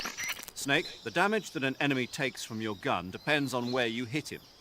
If you hit an arm or leg, one shot won't be enough to finish him. If you want to take an enemy out in one shot, you'll have to use a first-person view attack and get a solid shot to the head. Snake, I've completed the double check on the Fulton recovery system. Any problems? None. Leave your recovery to us. Excellent. I suppose I should explain the procedure once more before the actual maneuver. No. I see. Well, the Fulton recovery system allows for rapid recovery of personnel from enemy territory, and it's perfect for these kinds of special operations. Basically, how it works is the plane flies by and snags a nylon lift line that the soldier has grabbed onto, and that's been elevated by a balloon. The Fulton recovery system was first designed in the 1940s as a method of picking up mail for the American Postal Service.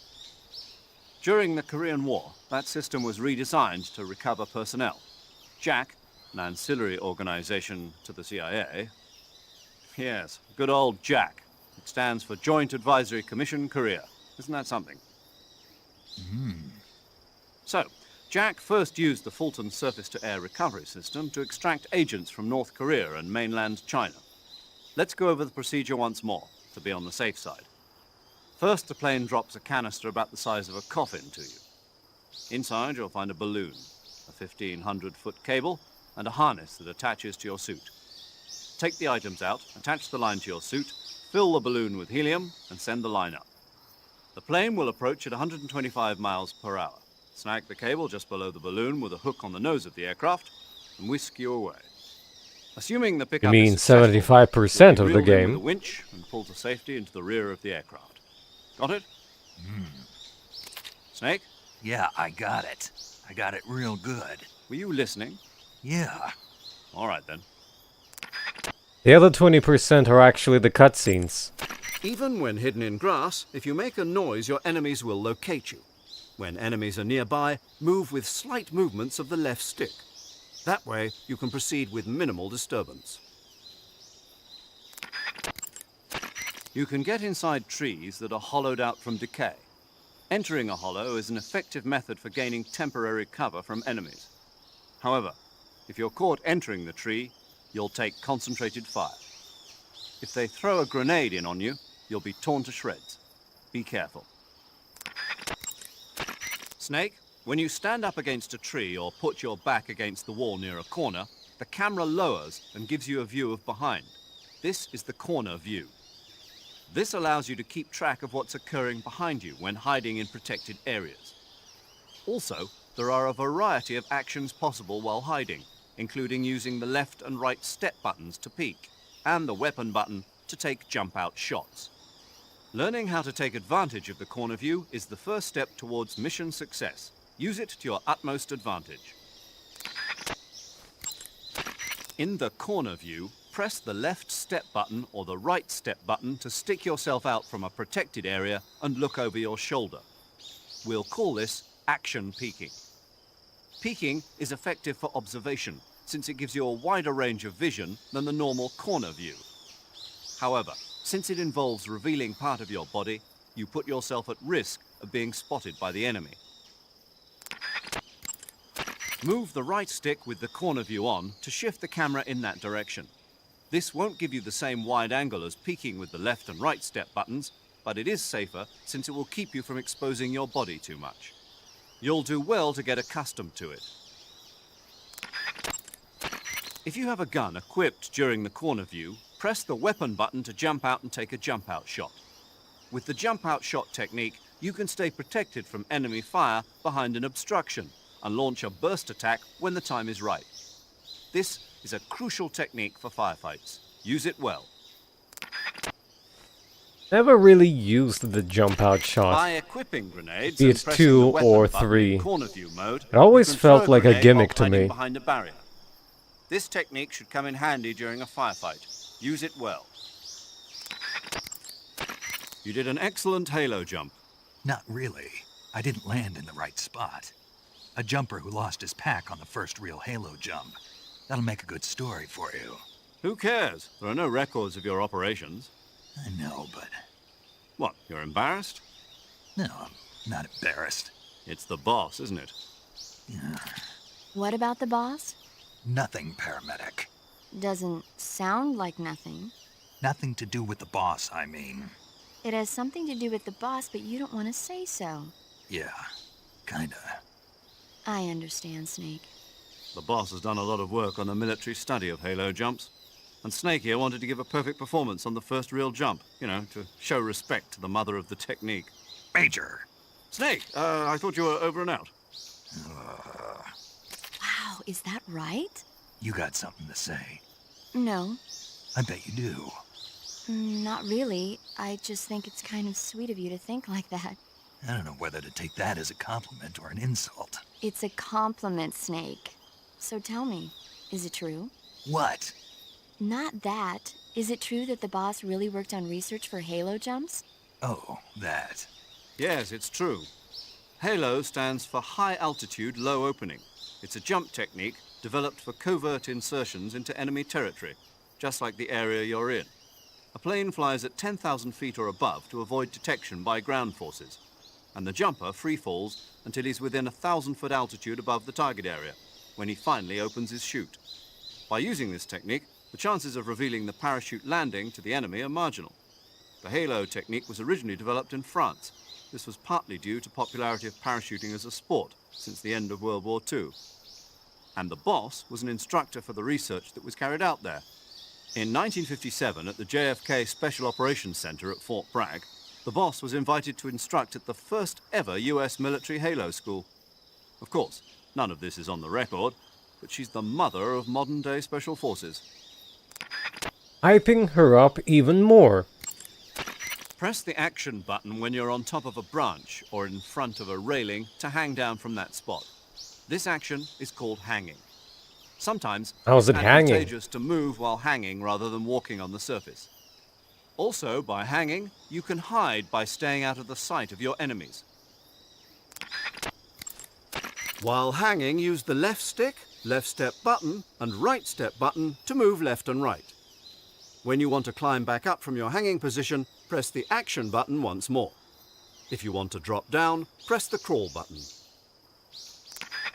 Definitely re-recorded. You can't keep hanging forever. Once you run out of grip strength, you'll fall. Check your grip strength with the grip gauge. When you hang, a blue gauge appears above the stamina gauge. This is the grip gauge. It indicates the status of your grip. When hanging, the grip gauge drops. When the grip gauge expires, you will fall, so you must climb back up before that happens. The length of the grip gauge depends upon your stamina. If you need to hang for a long period, you'll have to revive your stamina first. Were there even multiple levels in this game for the grip gauge? If there's something to grab onto during a fall, press the action button when you pass in front of it. If you get the timing right, you'll be able to grab and hang onto that area. With this technique, you can reach locations that are inaccessible by other means. You may even find some rare items this way.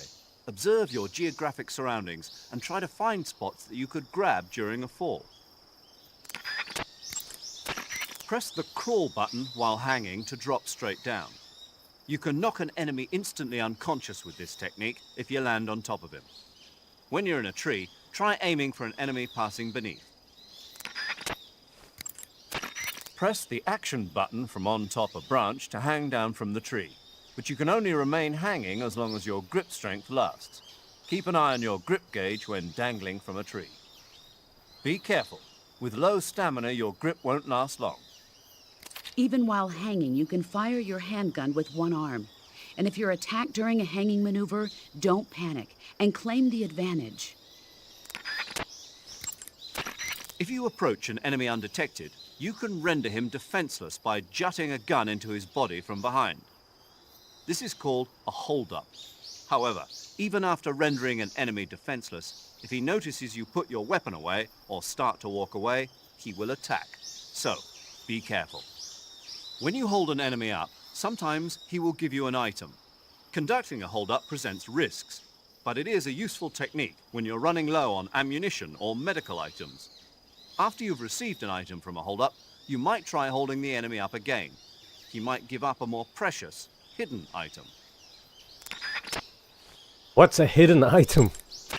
Major, tell me a little bit more about the space race. In 1957, the Soviet Union succeeded in launching their first artificial satellite, Sputnik, into orbit. Having been beaten to the chase by the Soviets, the US government accelerated its own space program in an effort to catch up. The following year, the space development programs of the various service branches were united to form the National Aeronautics and Space Administration, or NASA. That same year, the Mercury program was launched with the goal of putting a man into space. 7 candidates were chosen from the military as the first astronauts. These were the men with the right stuff. But as you know, it was a Soviet cosmonaut, Yuri Gagarin, who made the first successful manned spaceflight 3 years ago. NASA's first successful ballistic flight came 1 month after Gagarin's mission, with the Freedom 7 carrying Alan Shepard into space. After that, with America still lagging behind the Soviets in orbital flight, President Kennedy made a momentous decision: that America would put a man on the moon before the end of the decade. Yeah, I heard that speech, but a lot of guys I knew weren't real happy about it. They said no one was going to make them go on a mission to blow up some damn moon base. But rocket research and missile research are closely related.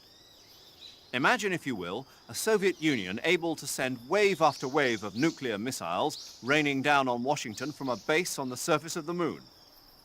Even if that's still a long way from reality, if we lose the initiative, we may never get it back. We're left with no choice but to keep moving forward 1 step at a time. The Gemini program, launched 2 years ago, represents the initial step towards establishing a moon base. And yet, I don't want to call President Kennedy a liar, but I simply can't imagine that in 6 years man will have reached the moon. I don't know. I never even thought we'd make it up into space. I guess it all depends on whether you have the will to make it happen. Perhaps you're right. You can climb up onto waist-high objects by pressing the action button. Climbing can get you to locations that can't be accessed by walking, and it may help you reach items that can't be found normally. Don't forget to try climbing things.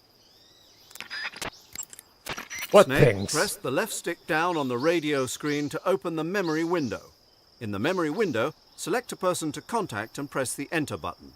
This saves you the time of adjusting the frequency. The battlefield airwaves are littered with various transmissions. You can find a real catch if you fiddle around enough. Ah, yes. Checking a couple of hundreds of combinations. For fun.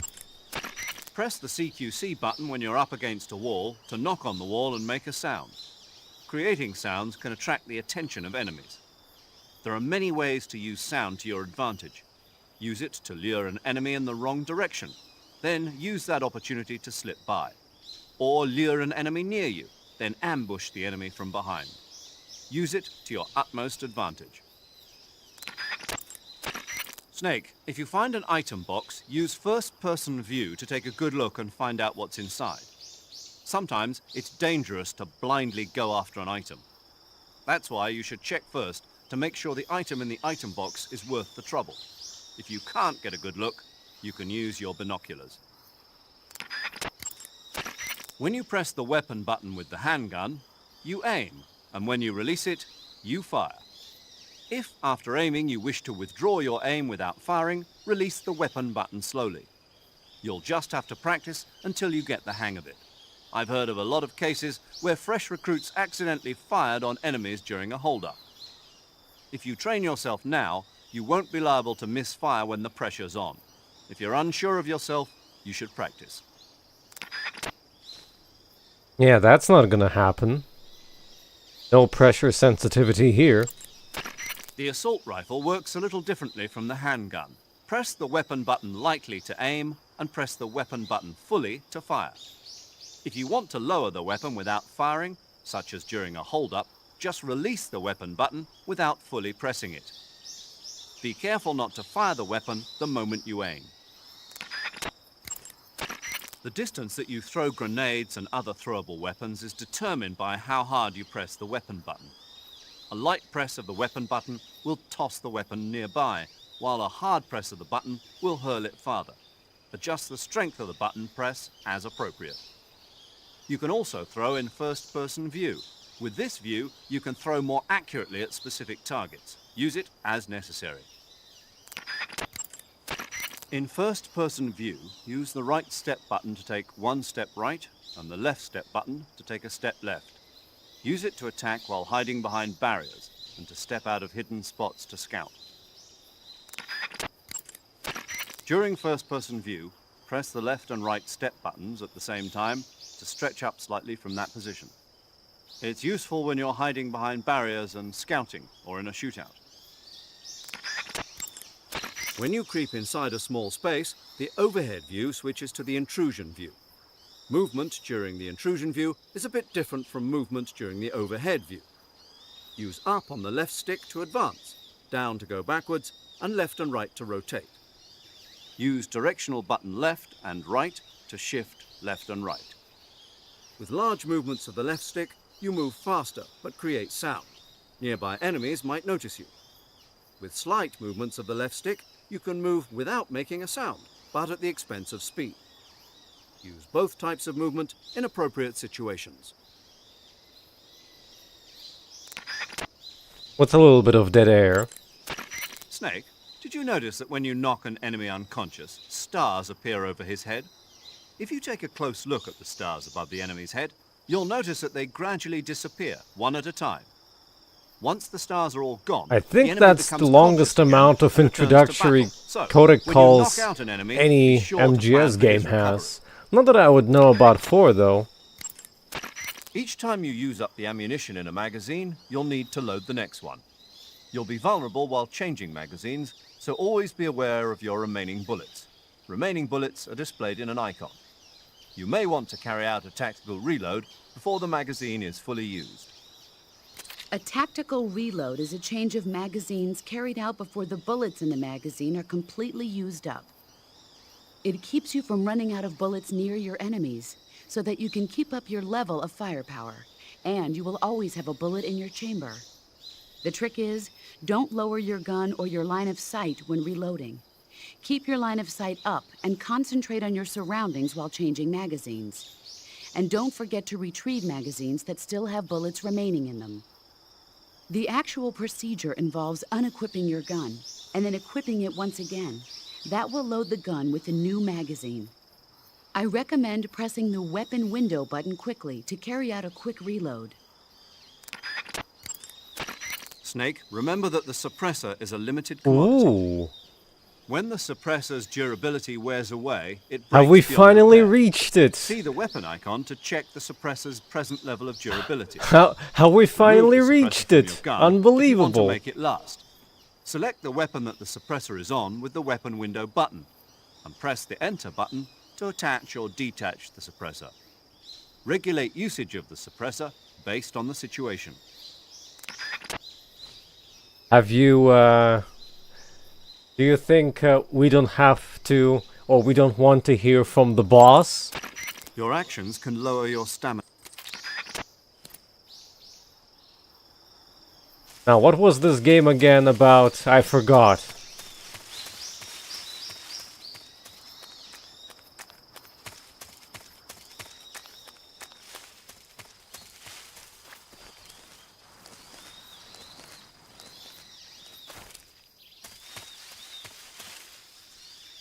Can we eat butterflies? Oh yeah, this place had fake mangoes.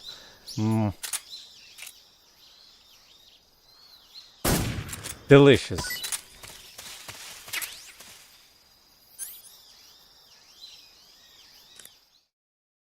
Oh wait.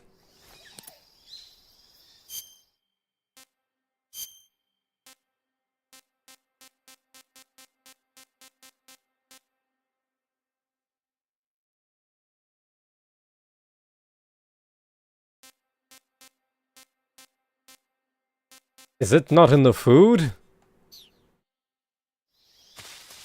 Oh. Ah. I see what's the problem. I picked up a different item altogether.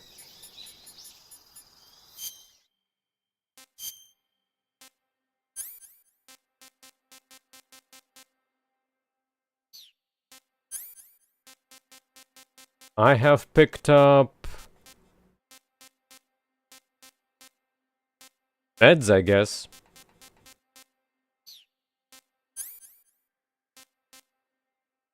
Or not.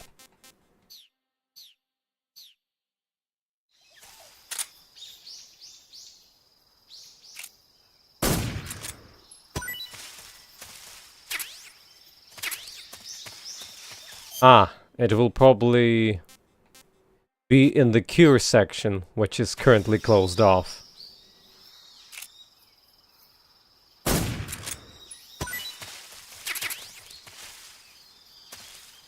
Well, that should be enough. I see more mushrooms. Don't want to have that food rotting.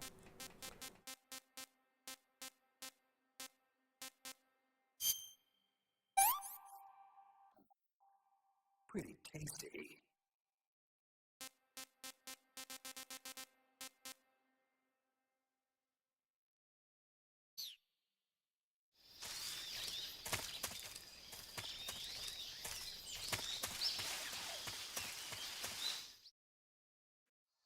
Wouldn't want to lose progress right now, therefore we probably should save. Saving the game, Snake? No.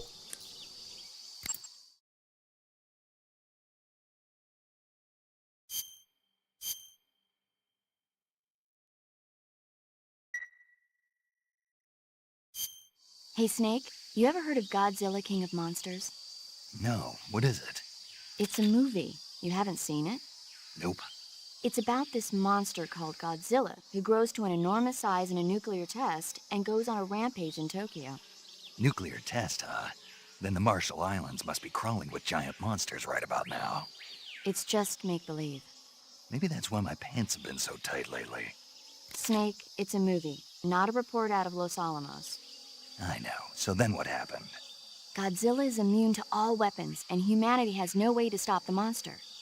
Dr. Shirazawa develops a new type of weapon, but meanwhile, Godzilla is getting closer and closer to Tokyo, obliterating everything in its path. It was originally a Japanese movie, but they made an American version, too. I recommend seeing the original Japanese one if you ever get the chance. It's mostly mindless fun, but it's also got a serious anti-nuke message as well. Where can I see the original? You'll just have to go to Japan. Really? That's too bad. No, if you wait 40 years, you might be able to see it in America, too. Why's that? 2004 will be Godzilla's 50th birthday. You think they're still going to be making Godzilla movies then? Of course! Everybody loves Godzilla. You sure know a lot about movies. I don't suppose you're the movie-watching type, are you? Not really. Okay, then I'll tell you everything I know. When the going gets tough, movies can save your life. It's always good to be able to look at things from a different perspective when you get in a jam. That's the magic of movies. No kidding. Well, I guess it might at least make a nice distraction. That's the spirit, Snake. Have a little fun. Here's your movie.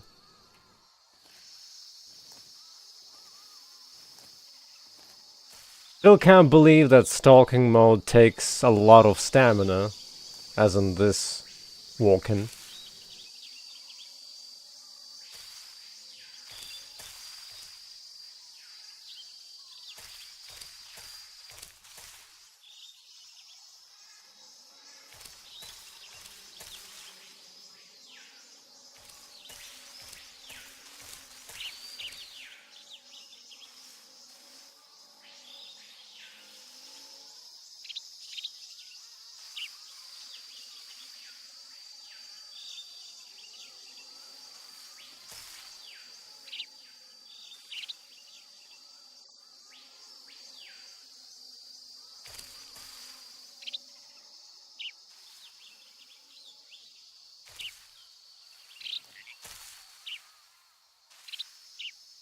We're hunting for birds.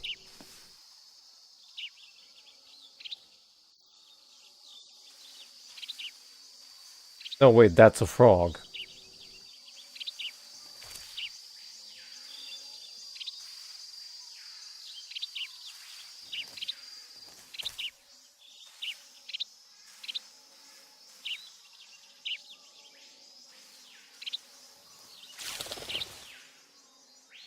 Well, so much for hunting. Hi there.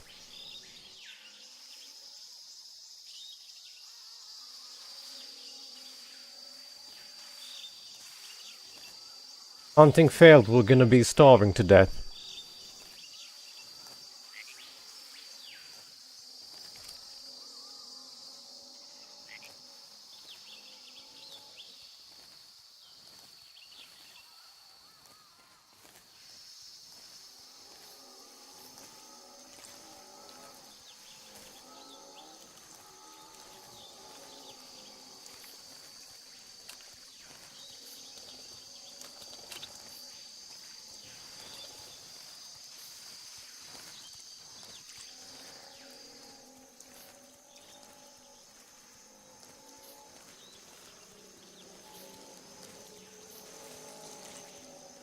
What was the safest way of collecting honey? Shooting it from the distance?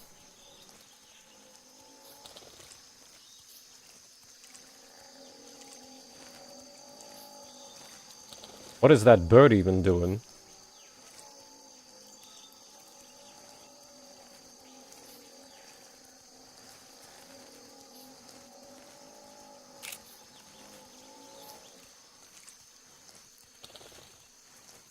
Oh, you gotta be kidding me.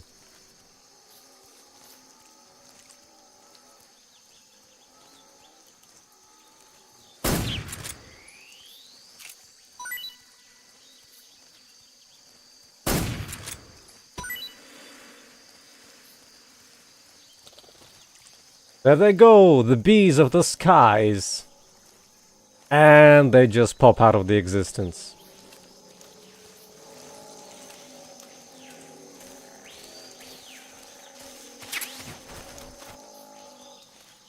Don't even remember what the bug juice was.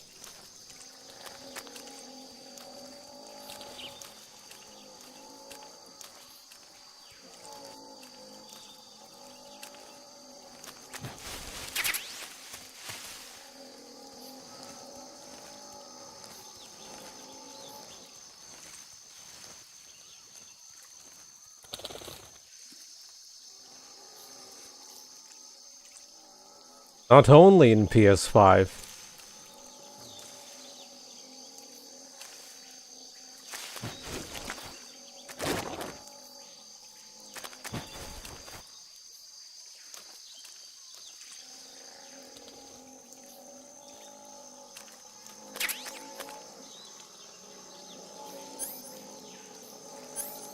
Second suppressor.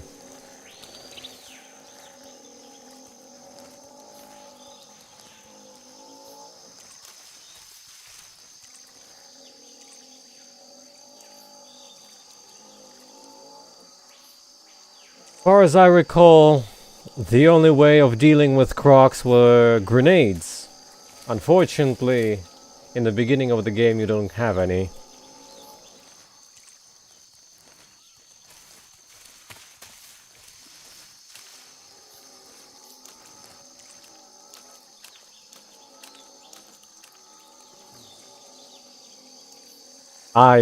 It's the ones that they make drugs out of, I suppose?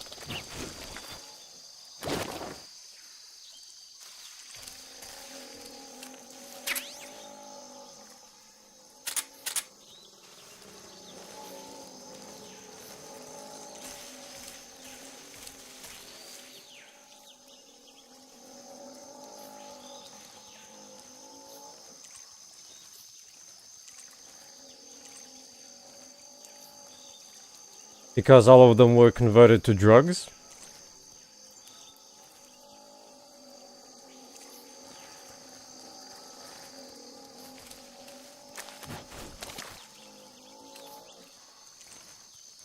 What a sad story.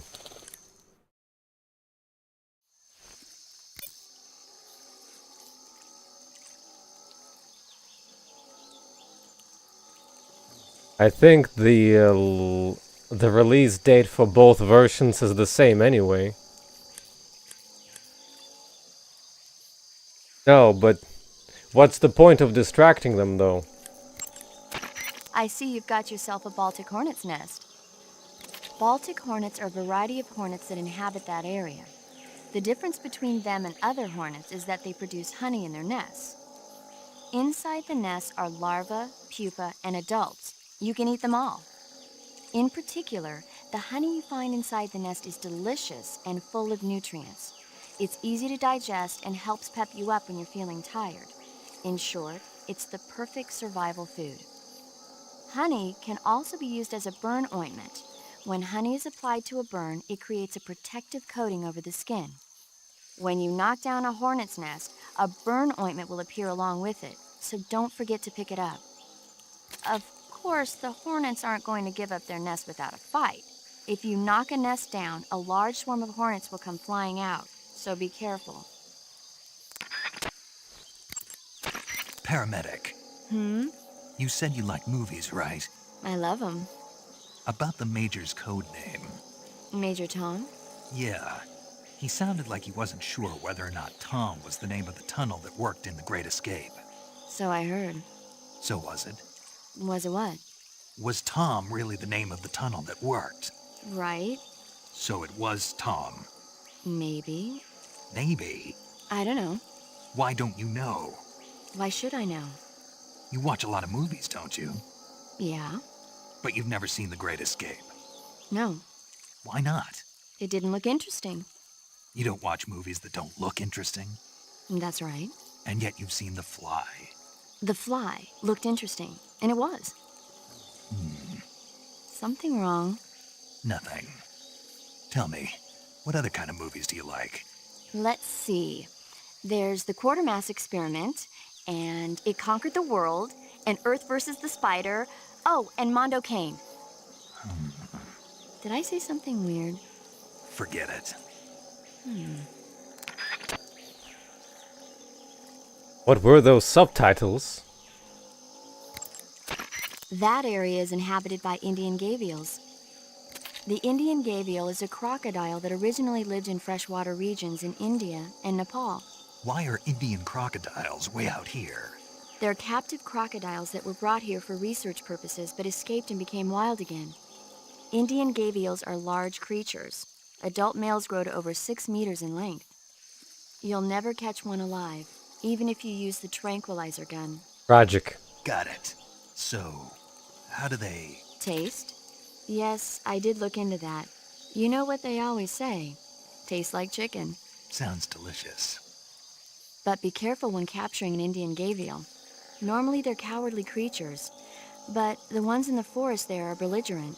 Apparently they attack humans. What do you mean? They weren't the direct subject of any serious research, but some think they may have become violent as a side effect of the atomic research that was conducted nearby. Snake, there's a fruit called the galova growing in that area. Galova? Yeah, it's a fruit that's found only in that region. It's related to the jackfruit, which is commonly found in Southeast Asia. Jackfruit, huh? Yep, he's a cannibal. Huh? I didn't say anything. No, I'm sure you... I said, I'm sure you'd like it. Oh. Galova means head in Russian. It's probably called that because the fruit grows to about the size of a human head. It's supposedly pretty good to eat with a uniquely sweet flavor. The fruit itself is fairly large, so you could make a meal out of it. Galovas grow directly off the trunk of the tree. If you're running low on stamina, it might be a good idea to keep an eye on the tree trunks. Haven't found any. I probably should look around before leaving the area. That area is home to the reticulated python. The reticulated Already had those. snake, that is... Had those. When you get hurt, your body will heal itself naturally over time. I guess it's However, time to the speed at move. which your life recovers depends on how much stamina you have at the time. The more stamina you have, the faster you'll recover. So if you want your wounds to heal quickly, you should eat something and replenish your stamina first.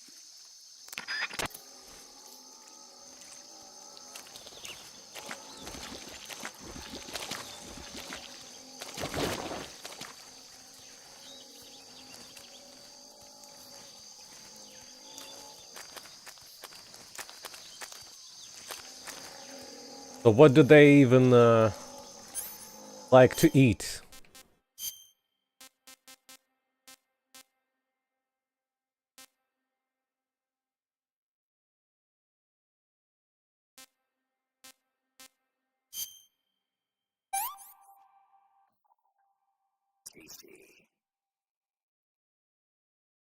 Fair enough.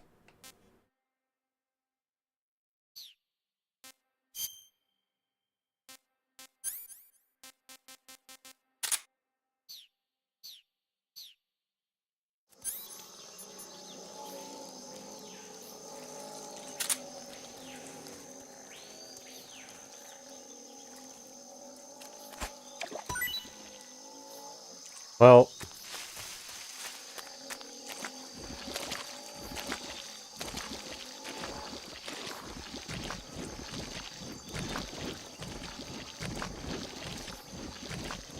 I definitely overthrew it.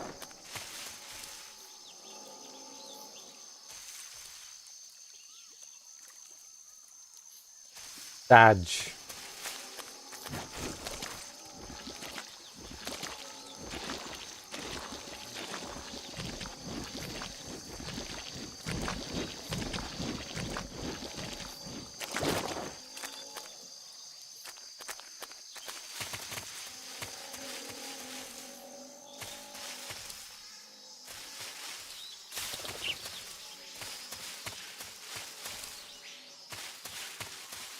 And which tree trunks are those fruits growing at?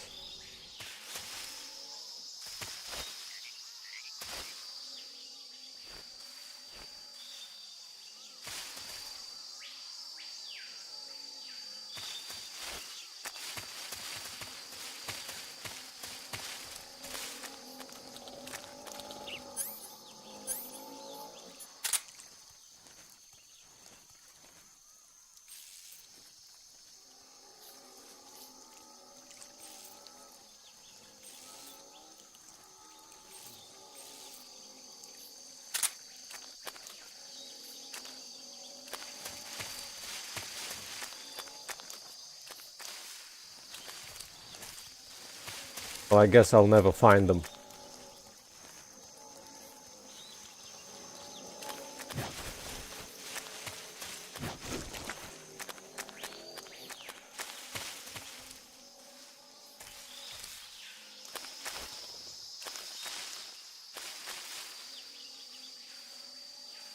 Oh. Or are those just fake mangoes?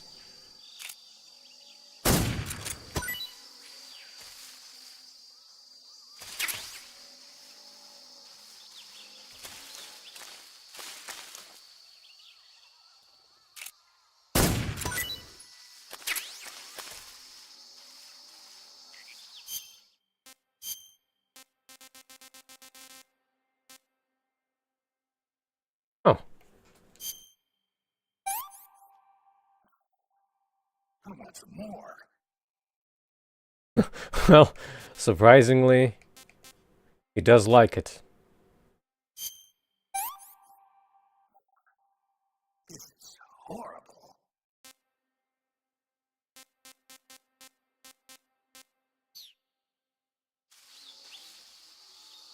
Might as well get some, not that I'm gonna need them. Great.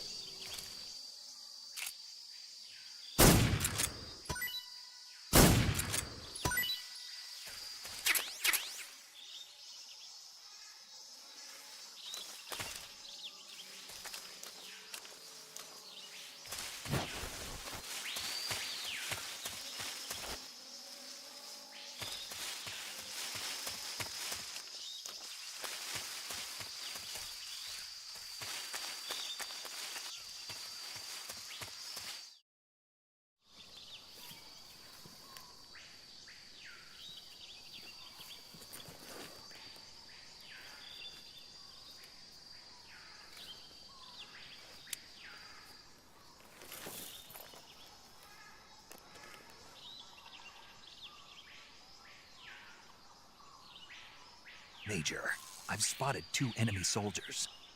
They're probably KGB troops sent to guard Sokolov. AK-47s and grenades.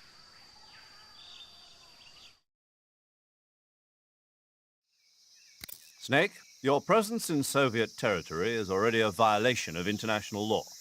You can't let the Kremlin find out that the CIA and the American government are involved. Contact with the enemy is strictly prohibited. Don't engage them in battle either. This is a stealth mission. Got that? The Major is right. The point of this mission is to sneak through the jungle without being seen. The success of the mission depends on how well you use your camouflage. Change your camouflage by selecting Camouflage from the Survival Viewer. The Uniform option lets you pick your uniform, while the Face option lets you change your face paint. Choosing camouflage that blends in with your surroundings will help you conceal yourself more effectively. Also, don't forget that anything that moves will stand out in the jungle. If you just stand up and run around like an idiot, you're bound to be spotted. But if you crawl instead, you should be able to sneak by without being noticed.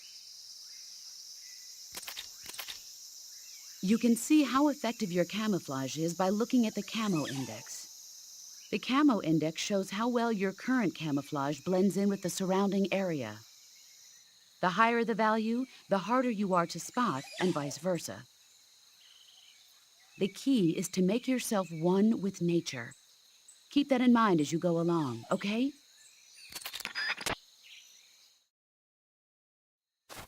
Fortunately, no presets for us.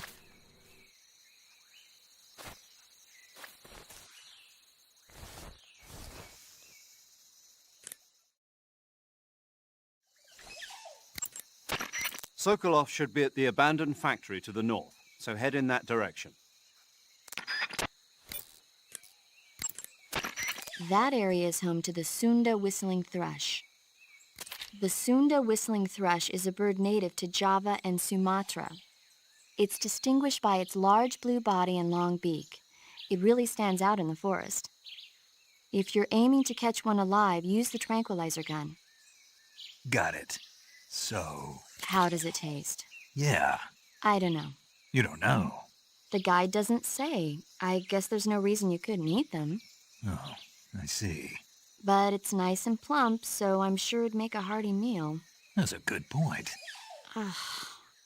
I thought we were going pew-pew, except currently I have no lethal weapons on me.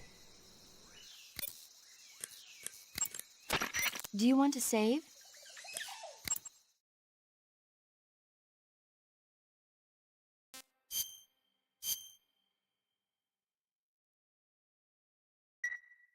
Also, welcome back. Snake, do you know the creature from the Black Lagoon? Nope, never heard of it.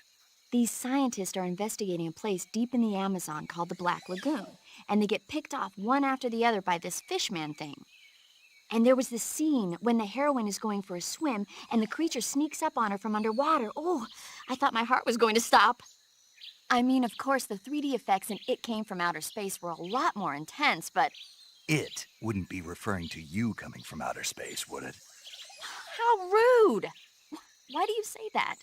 Because no one on Earth could be as charming as you. Fine, I'll just get to the point, Snake. Be careful of what's around you when you're in the water. Just imagining you swimming in those jungle rivers makes me think of you being attacked by a fishman. I appreciate the concern. Fishmen aren't the only things that'll attack you in the water. Really be careful out there. Okay. And don't be attacking any pretty girls going for a swim, either. Are you calling me a fishman?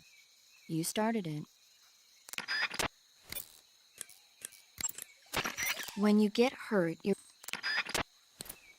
Nothing new in this area then.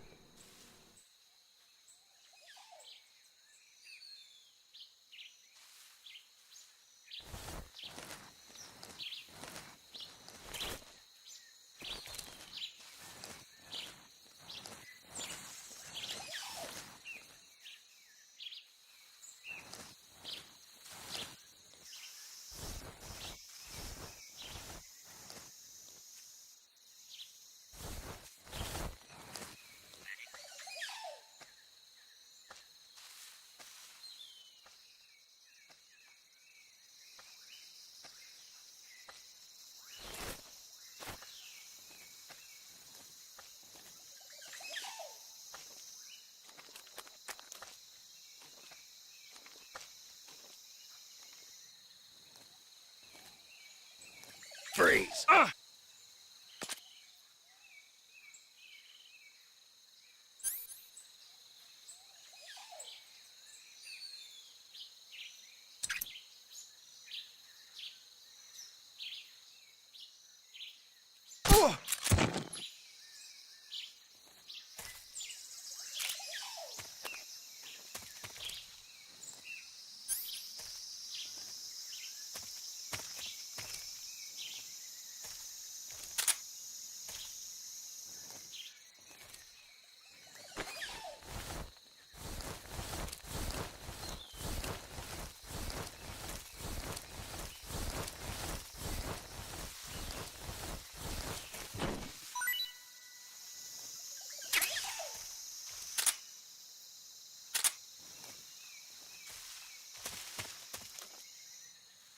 Oh yeah, the map.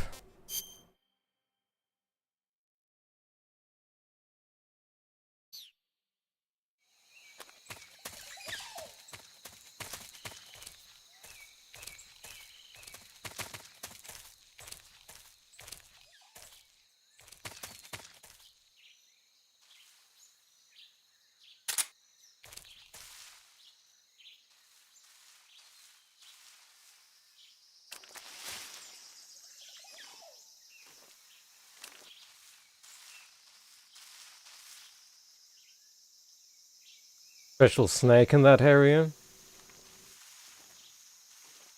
Also a drop-down area. Guess this is where you return from in the other part of the game. Oh.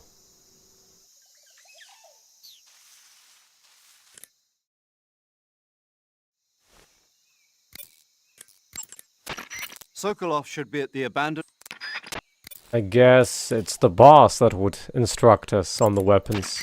Camouflage is an indispensable tool when you're sneaking through the jungle. To use camouflage, first press the start. Already talked about it. Talk about SVD. Visibility is poor in the jungle, so you'll be finding yourself in a lot of I unexpected guess you have to encounters. equip it. Naturally, this means that close quarters combat will be more important than ever. So I'll have plenty of chances to use CQC then. That's right. In proximity encounters, firing a gun isn't necessarily the best response to every situation. It's only one option among many. Rather than taking the time to draw, aim, and fire a gun, engaging your opponent in hand-to-hand combat can sometimes be a faster and more reliable way of subduing him. Besides, in a sneaking mission like this one, it's too dangerous to go around firing your gun. You'll end up revealing yourself to the enemy. Yeah, I know. You created CQC to deal with exactly this type of situation. With your help, of course. In a battle situation, you'll only have a split second to decide how to attack. Use the weapon button to attack using a weapon, and the CQC button to attack using CQC. Press the CQC button once to throw a punch. Pressing it multiple times in succession will allow you to deliver a combo attack. But striking your opponent is just one aspect of CQC. It doesn't really start to shine until you've got your enemy in a hold. Press and hold down the CQC button to grab your opponent with your right hand. From there, you can use the left stick to knock your opponent off balance and throw him to the ground. This can be used to knock an opponent out in a single blow. If you don't press the left stick, grapple with your enemy until you're behind them and can get your knife to their throat. Grabbing an enemy from behind and holding your knife against his throat will render him virtually powerless. From this point, there are several things you can do. Press the CQC button hard to slit the enemy's throat with your knife. Move the left stick and press the CQC button to throw the enemy to the ground. Lightly tap the CQC button rapidly to choke the enemy. You can use this to knock him out or even kill him if you do it long enough. By continuing to hold down the CQC button, you can move around while keeping your grip on the enemy. Yeah, By not pressing gonna the weapon happen. button, you can aim your currently equipped weapon at another enemy. With their comrade acting as a human shield, the enemy will be reluctant to attack you. Press the left stick to press your knife against the enemy and demand information. You'll be surprised at how much you can learn this way. But don't get too complacent. While your enemy may be powerless in your grip, he'll use any opportunity he can to counterattack.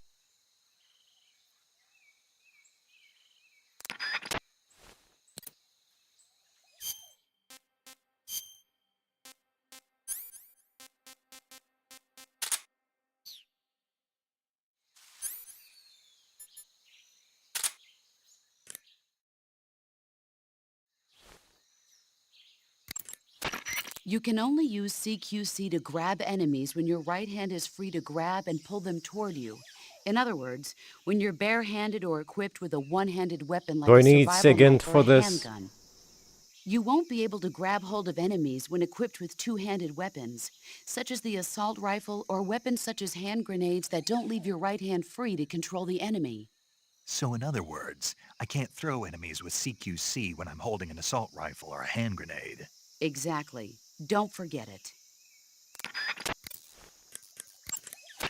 Sokolov should be at the abandoned Thanks for nothing. So you just find a weapon and nobody reacts to You'll it. find a fruit called the Yabloko Moloko growing in that area. Yablo, what now? Yabloko Moloko. It's a Russian name that roughly translates as milk apple. It's a type of star apple. The juice is thick and sweet, like milk, hence the name. And if you cut one in half lengthwise, you'll see a star-shaped ring radiating out from the center. Hence the star apple. Right. The star-shaped part has a gelatinous texture and is said to be especially tasty. Sounds useful. You're welcome. For once. Did you say something? No, back to the mission. And he ends up hating it anyway.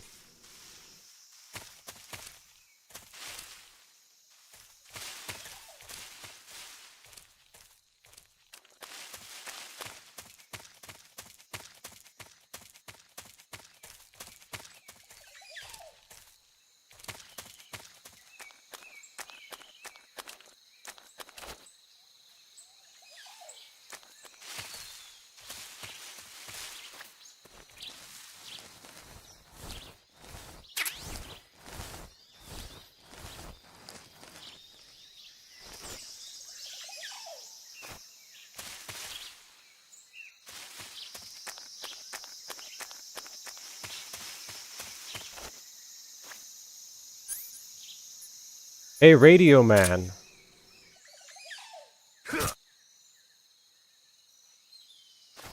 You're not gonna be radioing anyone else anymore.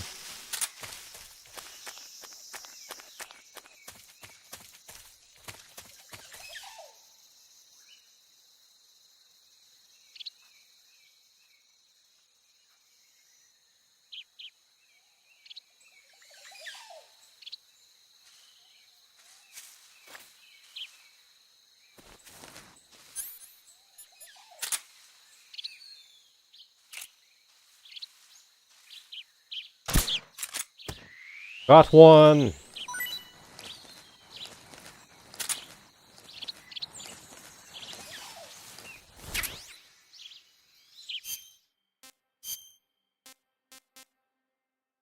Yup.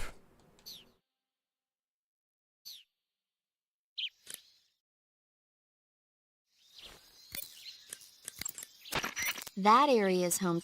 Not interested.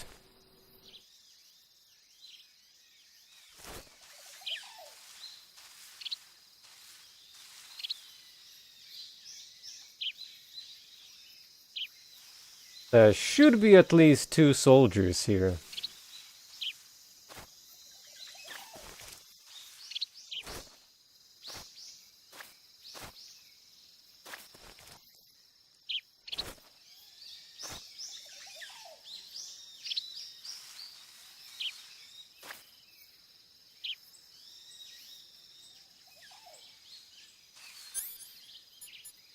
That doesn't look like an apple.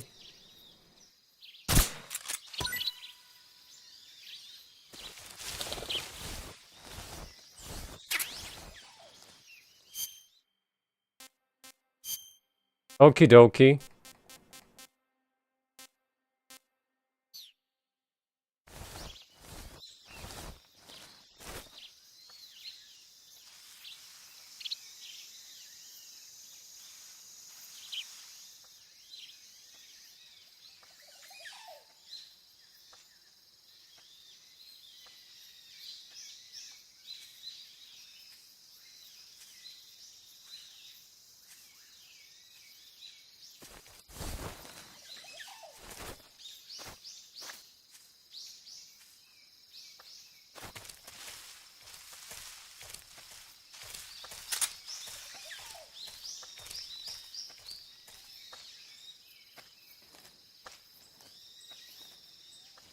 Forgot that we have another radio bastard in there.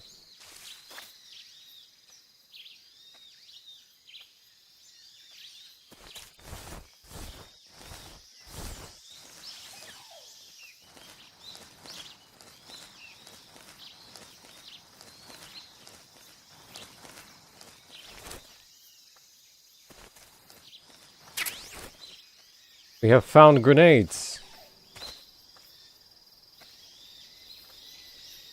Which also means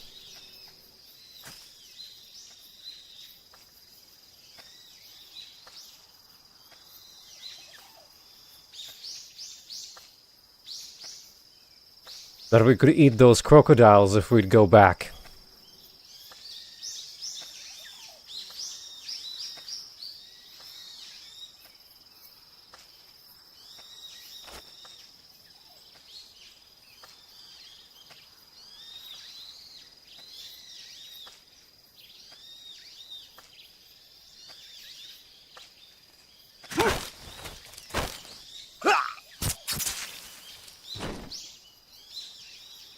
Yep, I can't interrogate people because I don't have the necessary means of controlling sensitivity on the buttons.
Tried holding L3, but it doesn't work this way.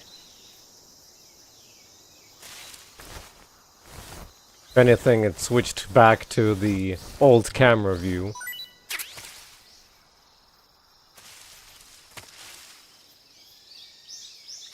I think there were 3 peeps around here, which means we can easily shoot the last one.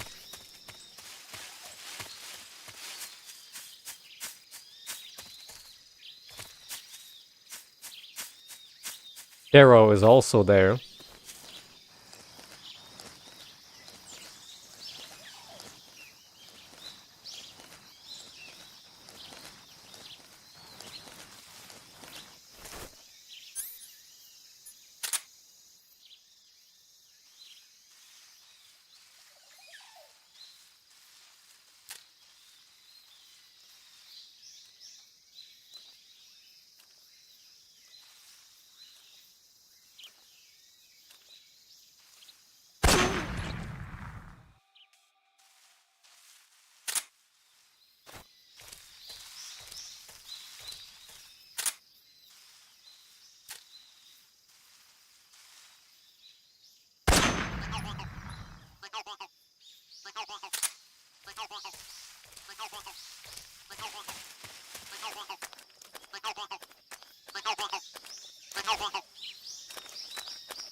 Now, imagine getting one during the escape sequence on the motorcycle.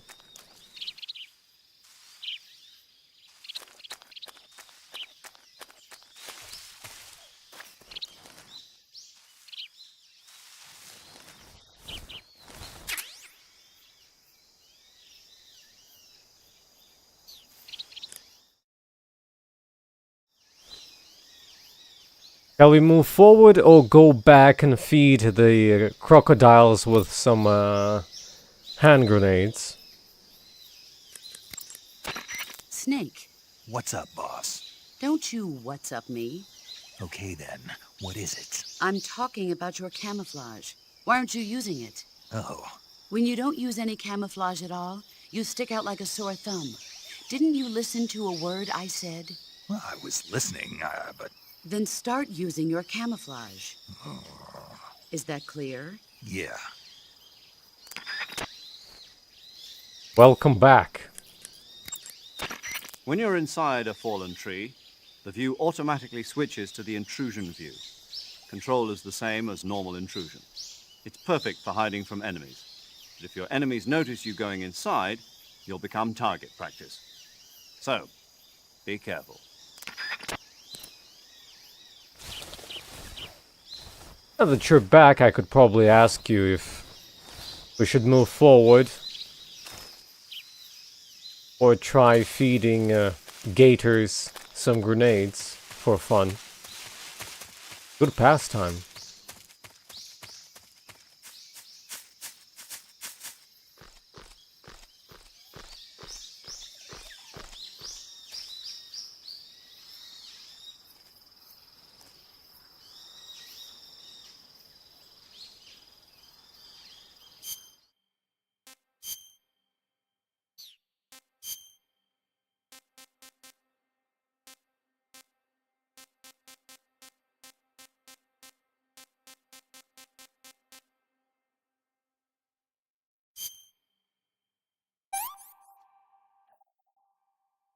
It's easy.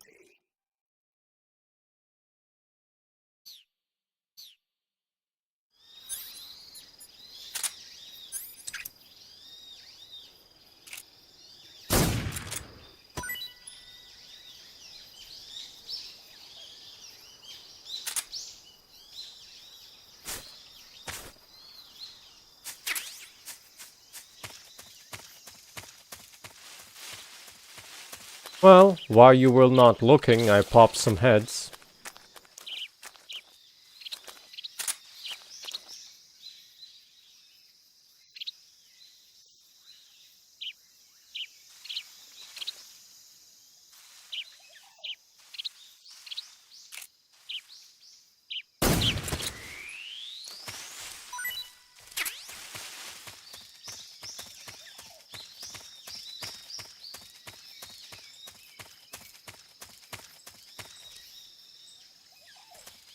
Don't exactly remember most of the hidden snake eater items. So if people don't warn me about stuff, I might miss some. Well, forward we go.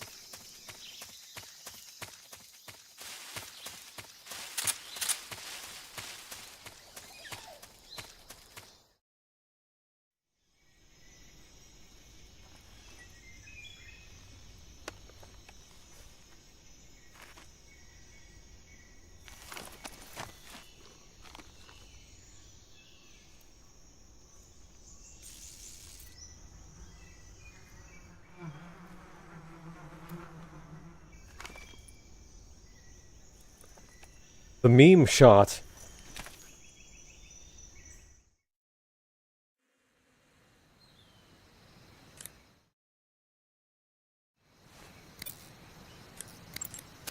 You want to save?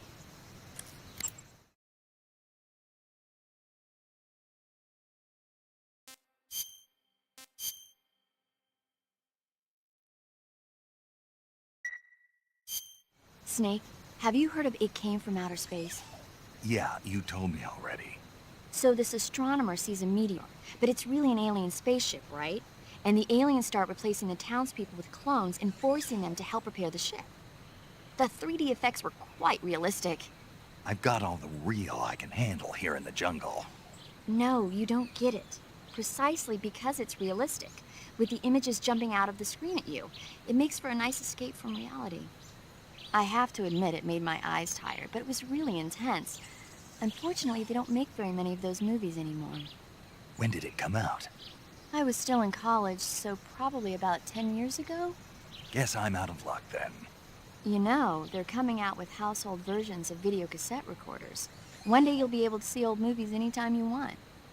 It'll be like having a movie theater in your own home. Really? It's like if you had a record with movie film etched onto it instead of music. It'll work the same way. You're kidding. No, really. And someday they might make movies where you control the characters yourself. Sounds like magic. It'll happen. Make sure you stay alive to see it, Snake. Doesn't sound like something I would know. Binoculars and gun.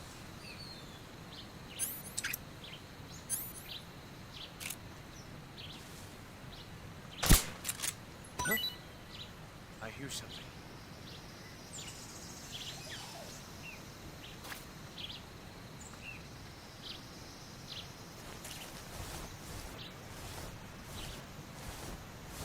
There's nothing here.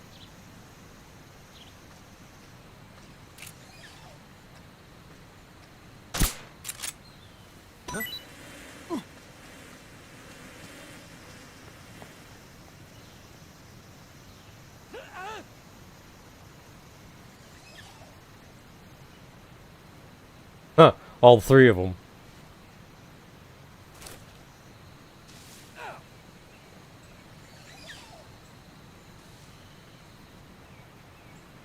Hello there, Spear. How goes it?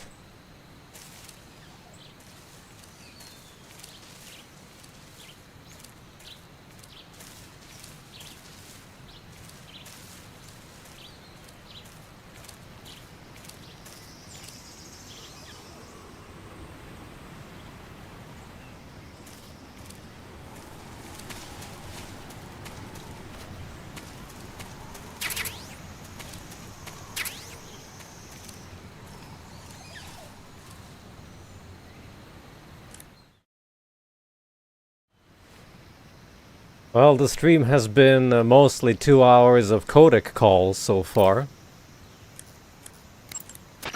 To eat food, press the start. Snake, that area should be inhabited. You should be able to find Siberian ink. You'll find a fruit. Snake, if you or one of your comrades is wounded in battle, what do you usually do? I call for a medic. What if there's no medic nearby? I don't even want to think about that. Think about it. That's my worst nightmare. Any soldier can perform basic first aid, but it takes a specialist to perform the more complicated procedures. I know a lot of guys who'd still be alive today if they'd had access to a medic. Me too. So I got to thinking, wouldn't it be great if we could parachute medics into the front lines where they're needed most? You bet. That's why you're called paramedic. Yeah.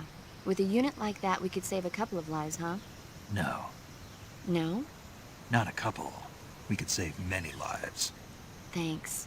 I think the Army needs a unit like that. And if no one else will do it, I'm going to create one myself. Sounds like a plan. Will you help me? Count on it.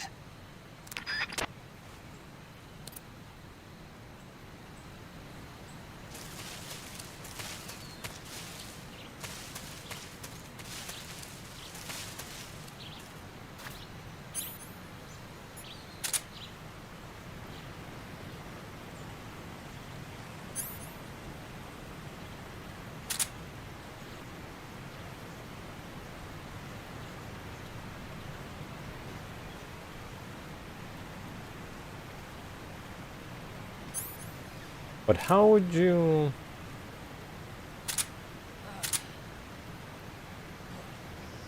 They're coming back.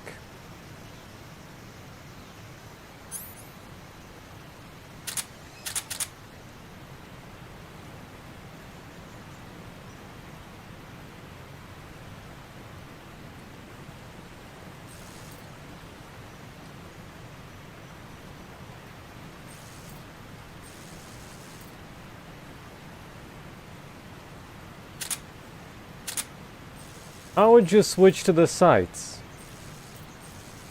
If the de-equip button just makes you, well, this. Or do you mean like you just aim like this?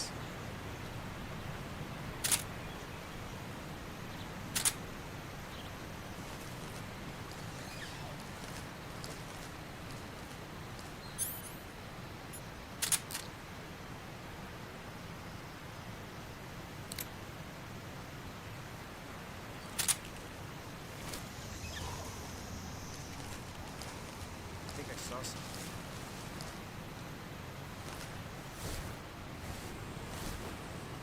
Huh.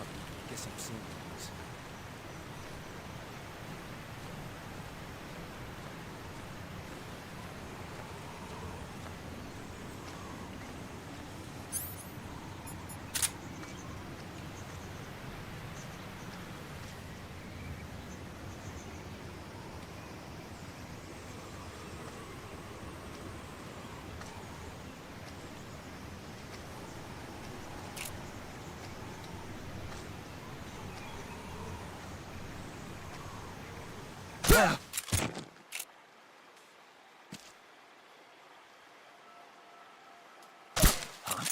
The enemy! He's here! That's so. So they do react if one of their friends falls down right next to them.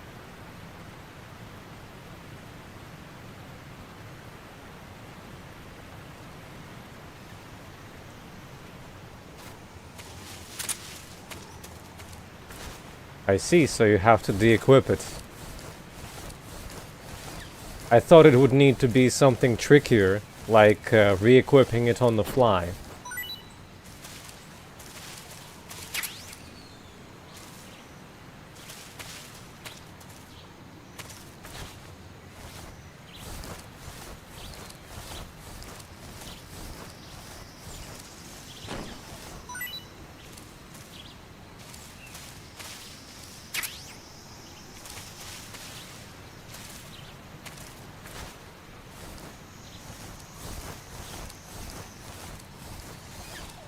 Goodbye.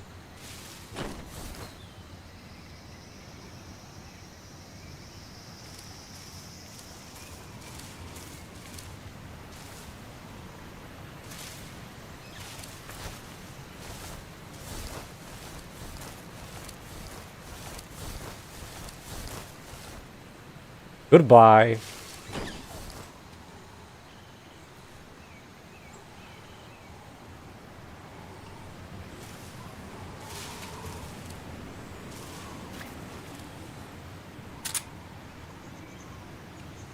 Oh, like this. I don't think I've ever seen this trick before, by the way. This looks far more convenient than actually crouching. Is it safer than crouching then?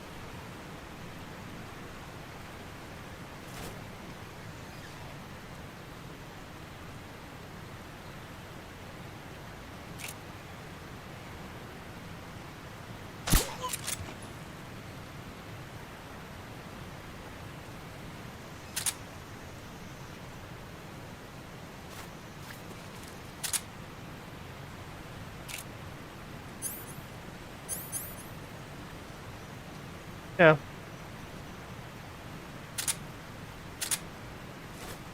I can see that as being more useful. I don't think I've ever heard about that technique. And also never got to use that technique even though I finished this game on Europe Extreme.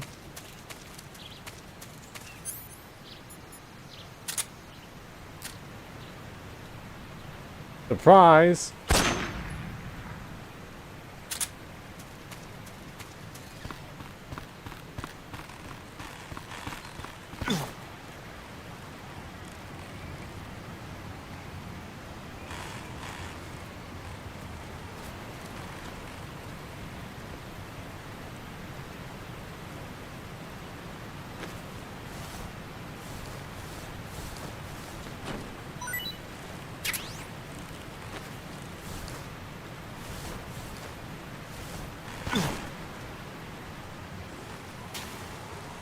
Plop!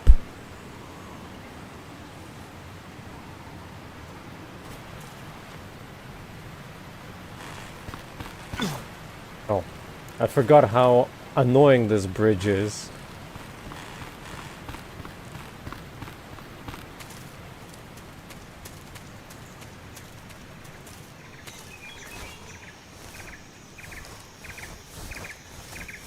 Actually, might as well have some fun with them.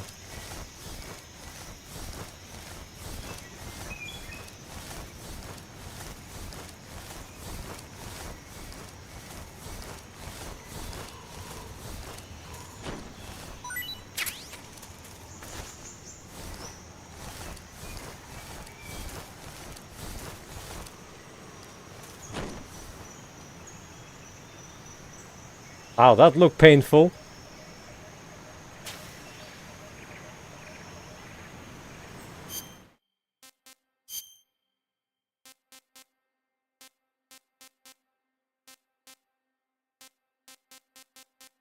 Well, I know the nest is delicious, but still. At least I think it was delicious.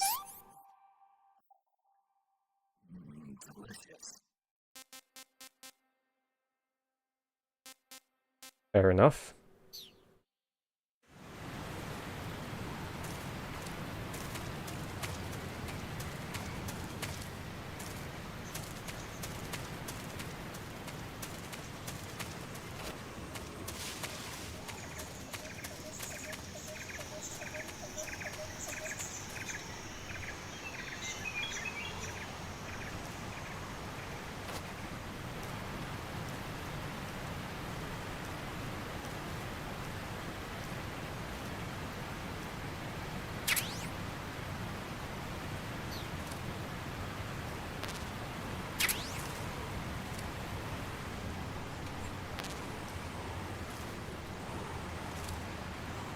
The point of this branch was to jump off of the bridge.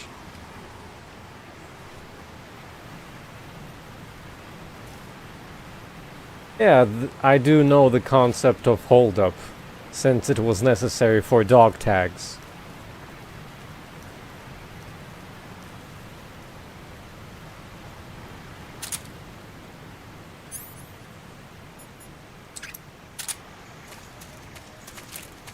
And in this game, you can aim and move automatically.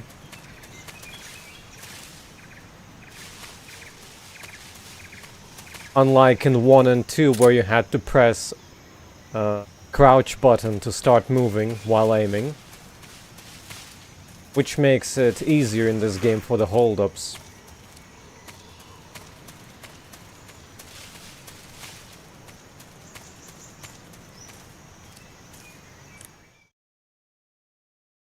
I get everything here?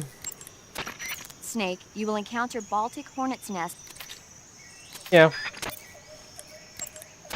I see you wearing the olive drab uniform. Olive drab, or OD for short, is what you might call the pre-camouflage uniform. Plain-colored OD fatigues are still worn by infantry today, but they'll be replaced sooner or later by patterned camouflage. As you can see, it's got no colors or markings on it, so of course it won't make a very effective disguise. You should change into some other type of camouflage as soon as you can.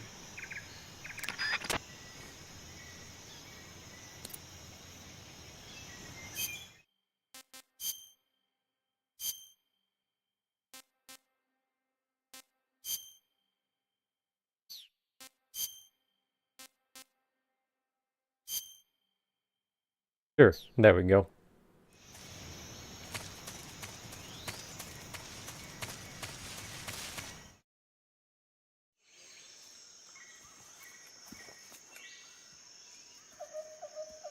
Even though this is a bricky area.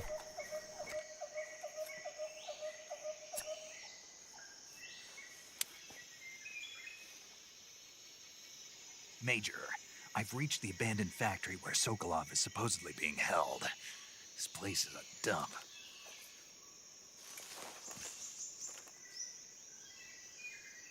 I can't see Sokolov from here. The security is pretty tight. Unfortunately, I cannot There are do sentries posted around the perimeter. I wonder how many are non-lethal inside. hold-ups. Don't have pressure-sensitive buttons.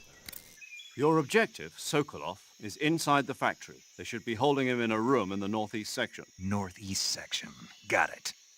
Be careful. Oh, you Your meant mission is to actually bring shooting Sokolov limbs back during alive. hold-up. He My must mistake. not be exposed to any kind of danger.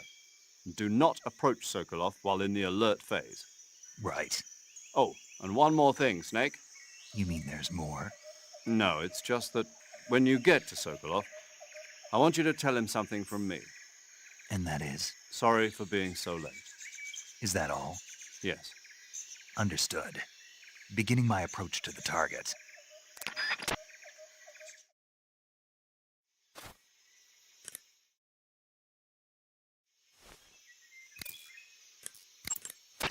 You want to save?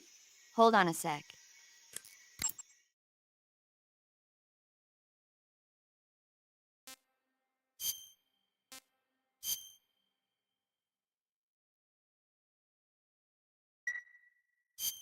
Hey, Snake, have you ever seen Forbidden Planet?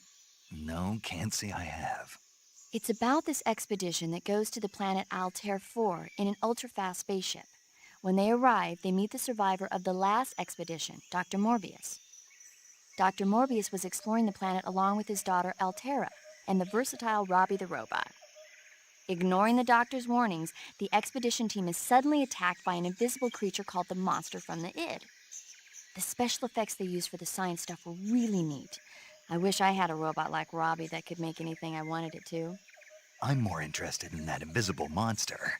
If I were invisible, I wouldn't have to bother hiding or wearing camouflage. Maybe someday you'll be able to turn invisible. Yeah, that'll be the day.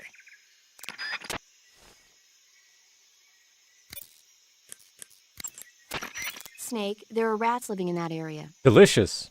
The rats in that area are the descendants of wild Norway rats that were domesticated by humans as pets and lab animals.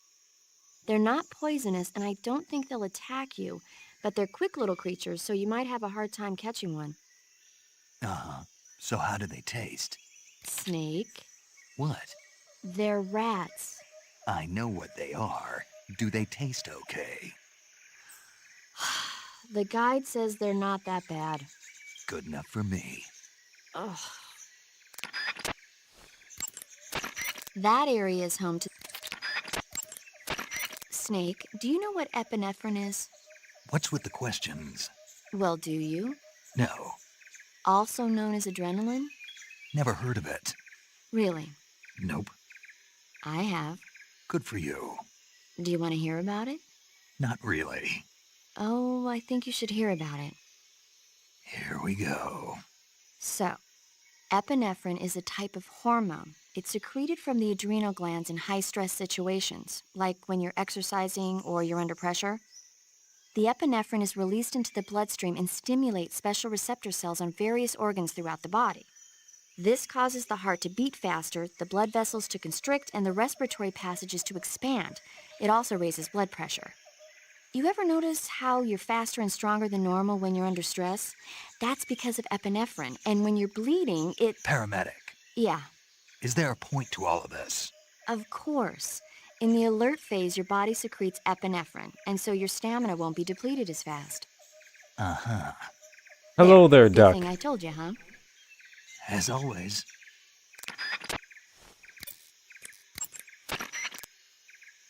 Wow, rude. Snake, Sokolov is imprisoned in the northeast area of the factory.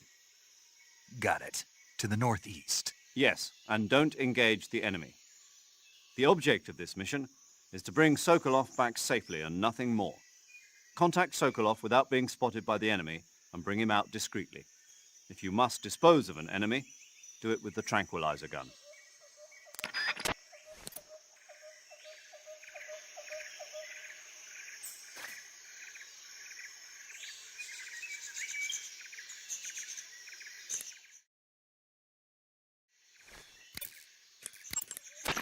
That area is home to the Sunda whistling thrush. Deja vu.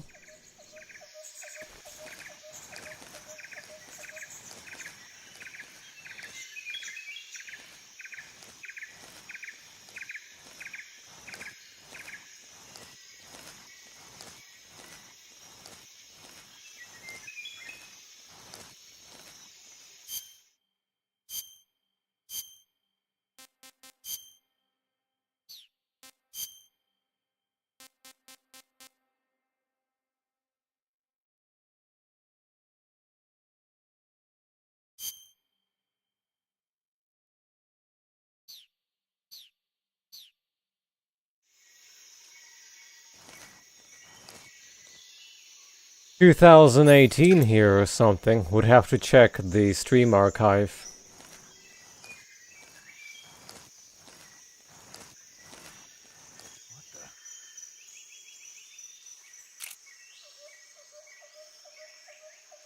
What was that?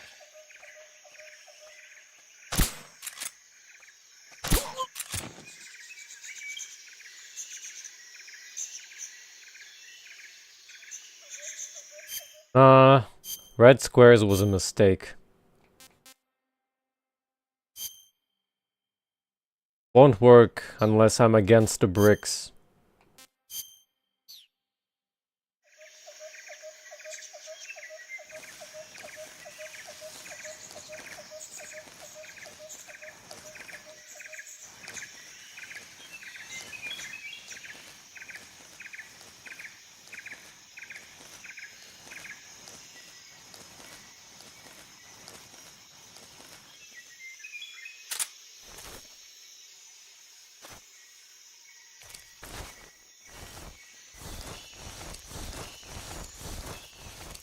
Because of the upcoming re-release.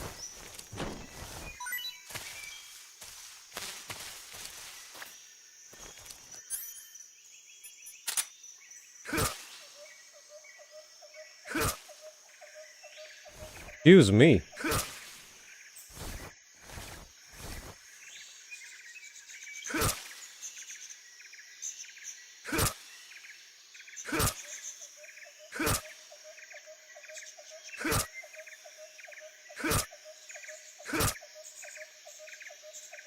I was aiming for the head.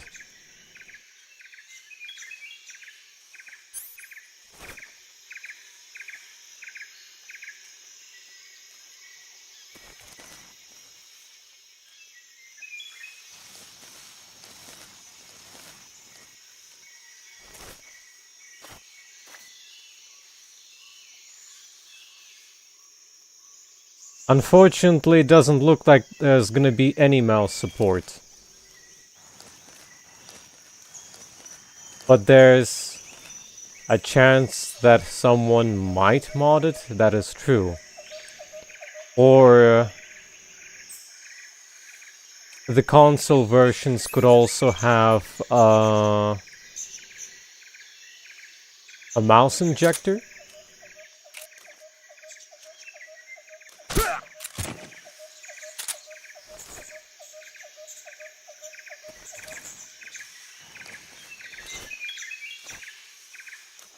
Hi there.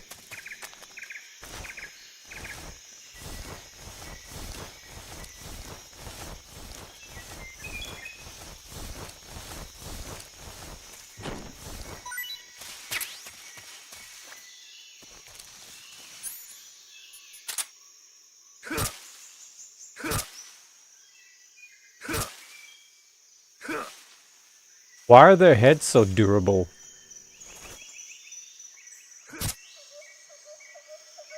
Okay, for some reason when you're prone, head stabs don't really go for the head.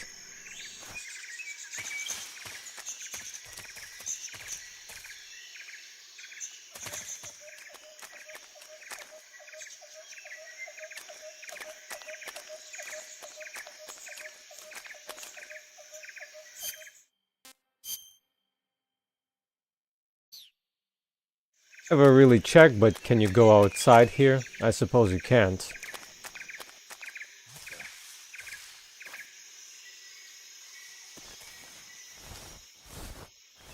I'm seeing things. Oh.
Oh, that's curious. The stream has been planned weeks ahead.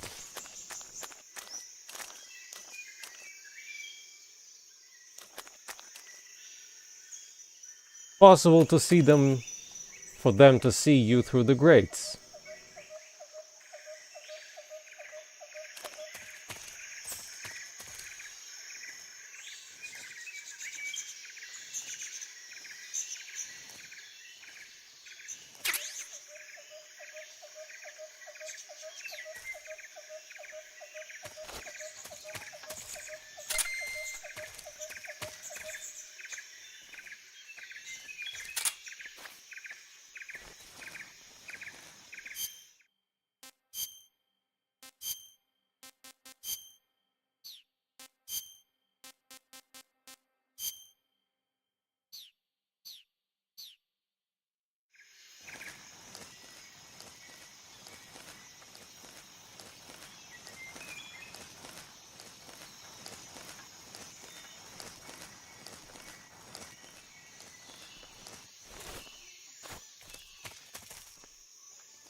Huh?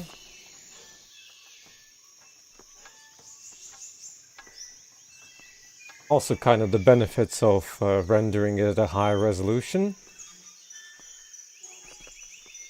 Who's that?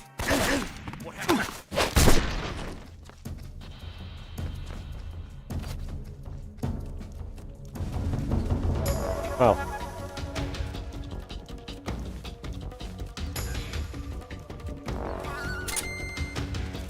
HQ.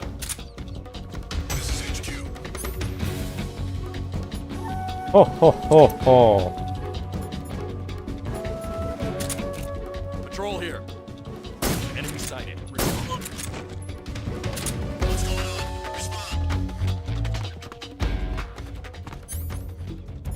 There's something wrong. Support unit, confirm their status.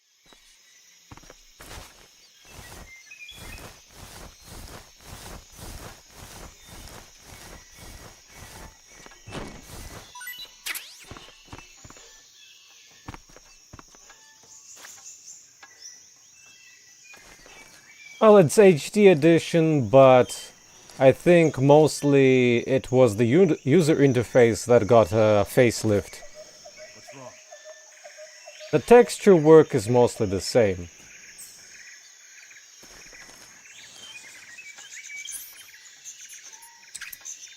Like the textures for the user interface here for weapons models and whatnot has been upgraded, but if you look closely, like to the ground and whatnot, Welcome to the club. You get used to it. it's the original PS2 quality, more or less. Everything looks normal.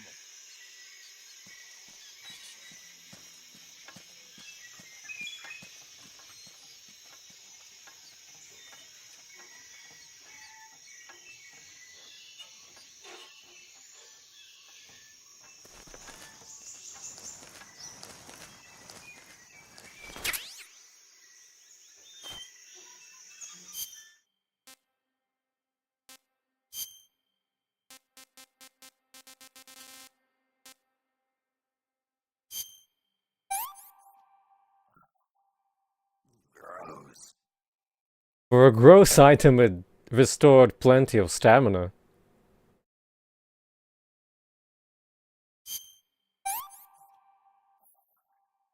Hey, this works.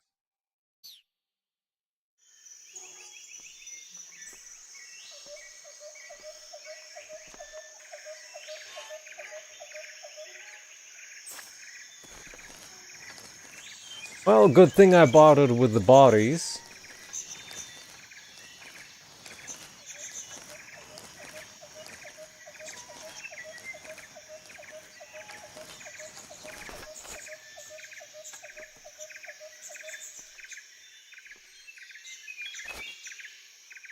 Nice camera.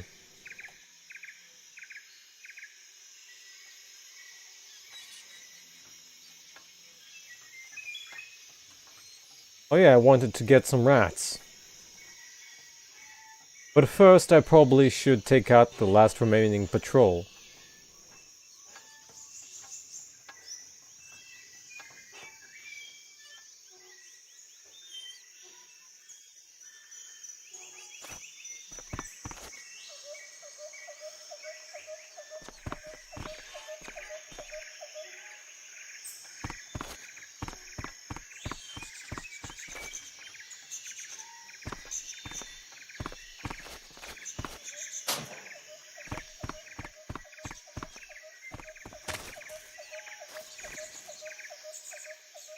There's a rat.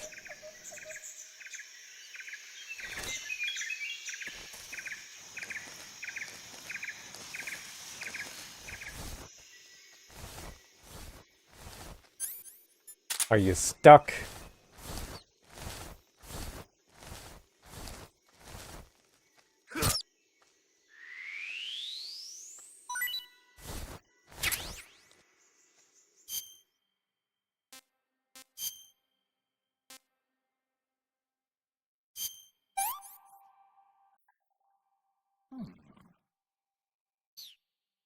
Better than expected.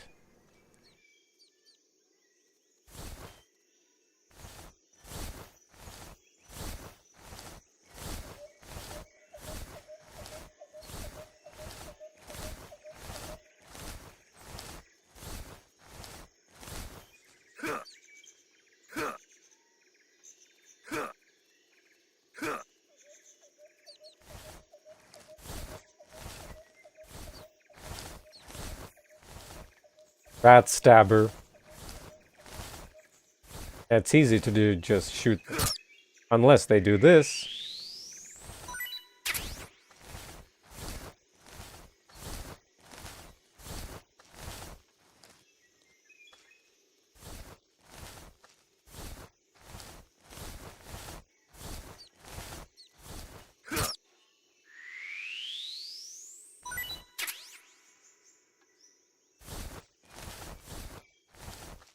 Oh yeah. In this case, you could infiltrate Sokolov's room 2 ways, I suppose, if I'm not mistaken. It's been a while. Too bad Snake is not around here. Well, different kind of snake, I suppose. I would need woodlands for this.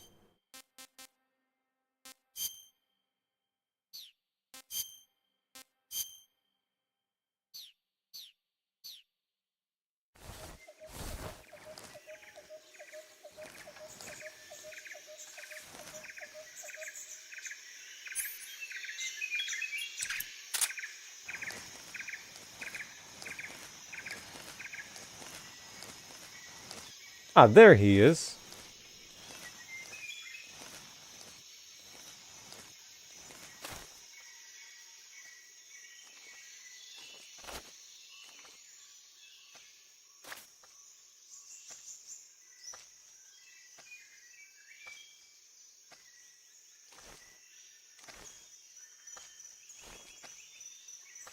If he turns around after the corner, this might be the worst idea I ever had. What if the fact that he was investigating the noise during the alert... Well, shall we risk it?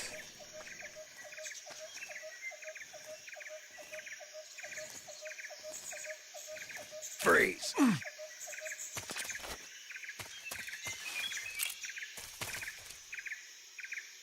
Don't shoot!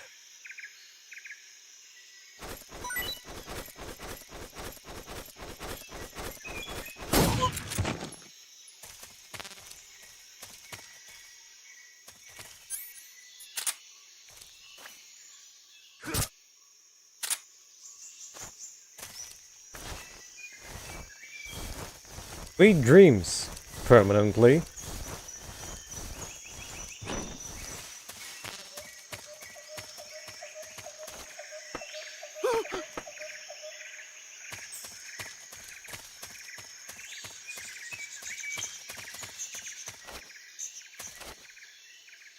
Looks like you can make him shit his pants.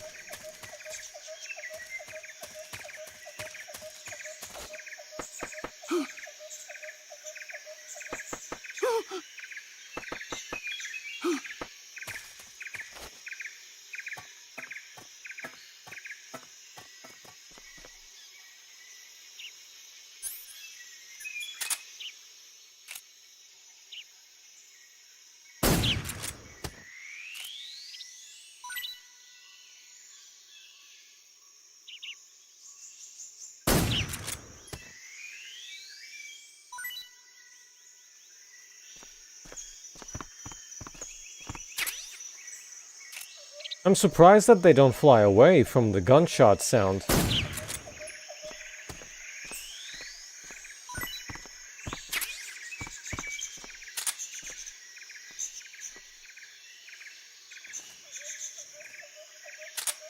Holy crap.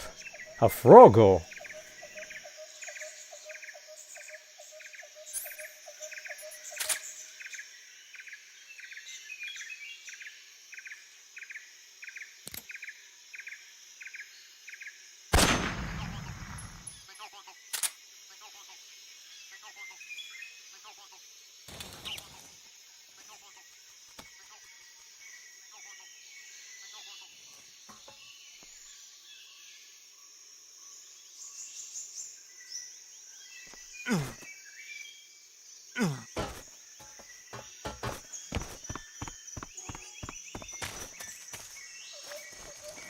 So, I've got a shotgun. Is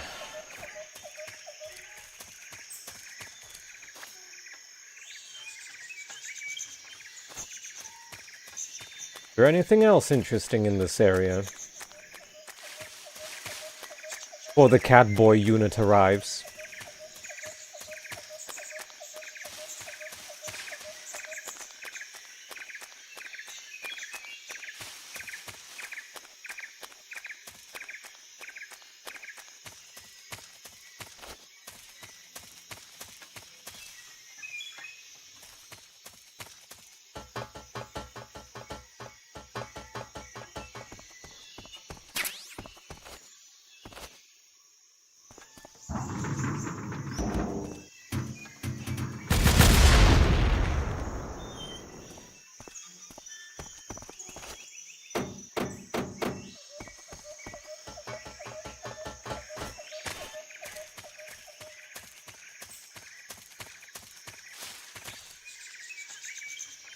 Good thing that nobody heard that. Why does it take so much time for him to get up here?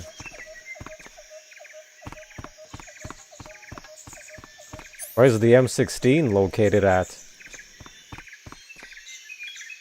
At Sokolov's place?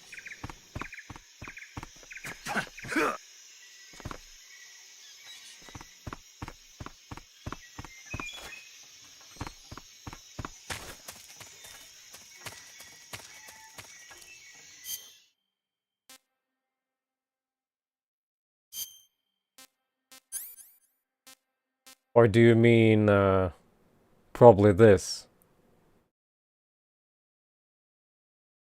Well, then I don't think I missed anything.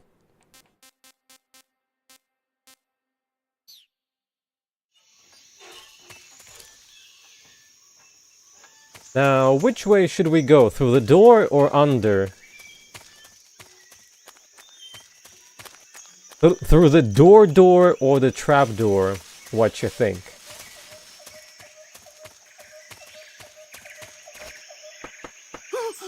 Was the trapdoor more funny?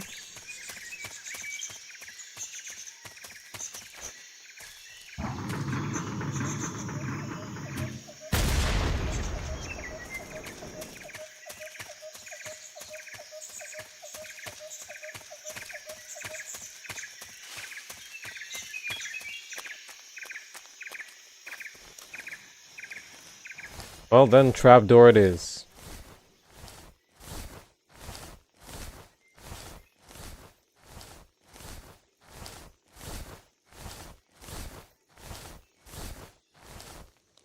The only reason why I know about the barrels and that you can push them is because of Snake. But he's not around here right now.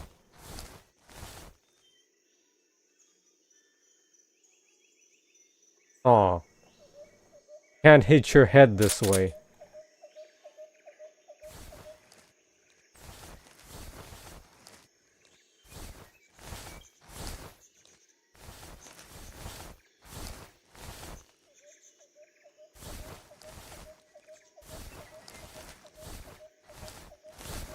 Wait. Doesn't work?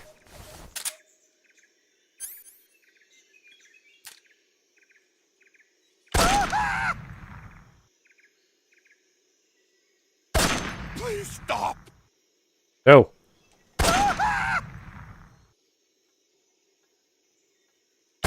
Please stop! Aw, that's disappointing. The doorway it is.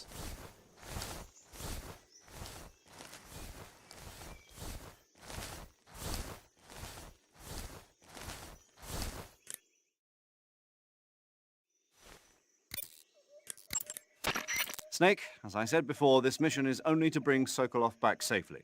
You must not put Sokolov in danger. You're not allowed to contact him during the alert phase. Period. What a drama queen. When you get hurt, your body will heal. Full story. Nobody has a reaction to this.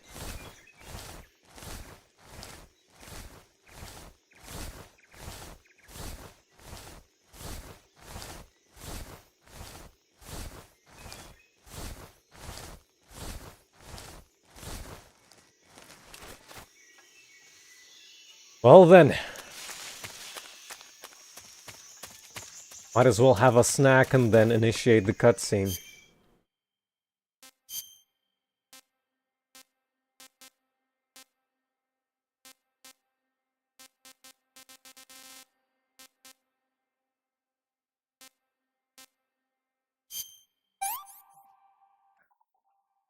I'm gonna puke. I've had enough. Ah, so there are different levels of badness. No good.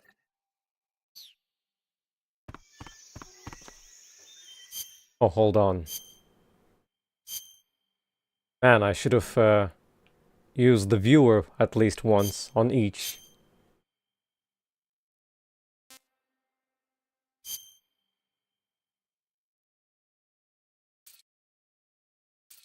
I don't think I ever use this viewer, ever. Can even do the zoomies.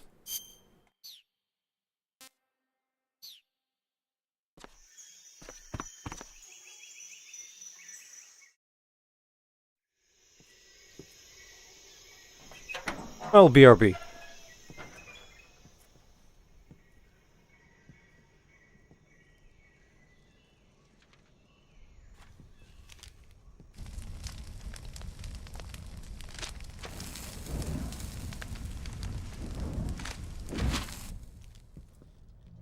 You must be Sokolov. Are you one of Volgin's men? You'll never get it from me. No. I'm a CIA agent. I've come to escort you back to the other side of the Iron Curtain. You're CIA? Yeah. I was sent by Major Zero, the man who got you out 2 years ago. Zero? I have a message from him. What is it? He said to tell you sorry for being so late. Did he now? What does it mean? It means he's a man of his word. But we've got no time for this. You have to get me out of here before they arrive. Who's they? Colonel Volgin of Gru. You in the West know him as Thunderbolt. Thunderbolt? Never heard of him.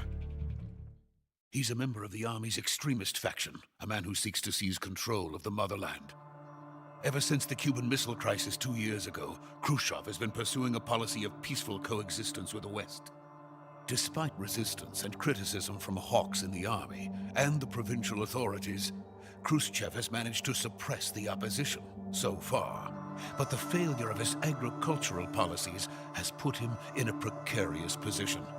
And on top of that, the tragedy last November. President Kennedy's assassination. Precisely. In a sense, Khrushchev has lost his biggest partner, and his power base is rapidly crumbling away. A certain group is plotting to use this opportunity to seize power by rallying the anti-government forces, overthrowing Khrushchev, and installing Brezhnev and Kosygin in his place. The mastermind behind this plot is Colonel Volgin of the Gru. He has control over another secret weapons research facility much like this one, OKB-812, known as the Granin Design Bureau, and is using it to further his plans. But that is not enough to satisfy him. Now he's plotting to seize the secret weapon I have been developing here and use it as leverage in his bid for power. Well, that is fine, Alduric.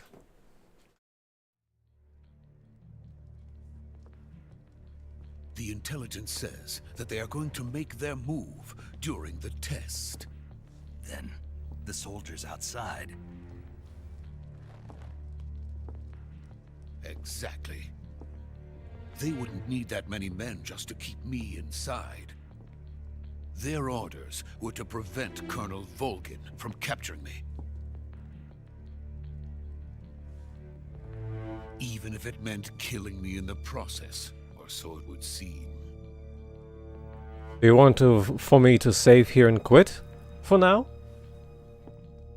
Volgin will come. I'm sure of it. You must get me out of here before then. Leave it to me. By the way, your Russian is superb. Where did you learn to speak it? From my mentor. Is that so? America's truly a frightening country. Having second thoughts? No. I have no love for this place. Let's go.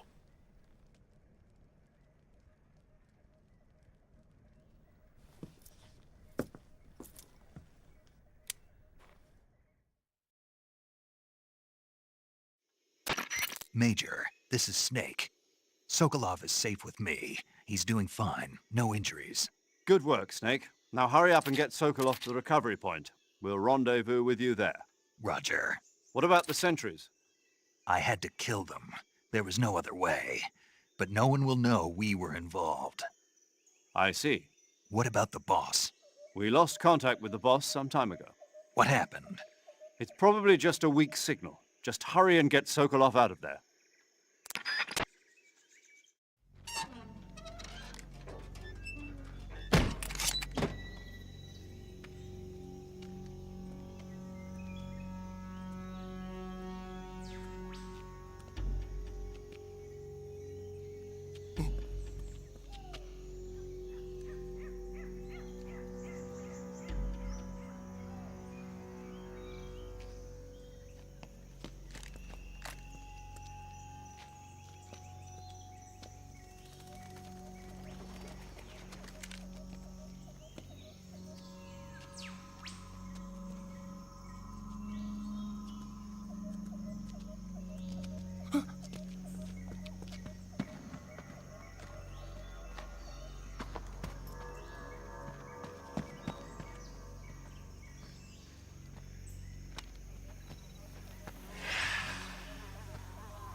Freeze!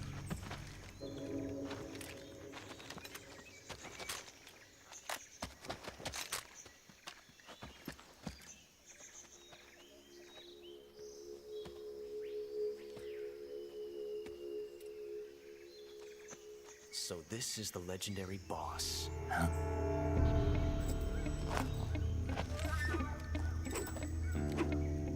Huh? We meet at last.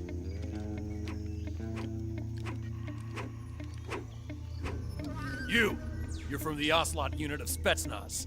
Huh? What's a GRU soldier doing here? Soldier?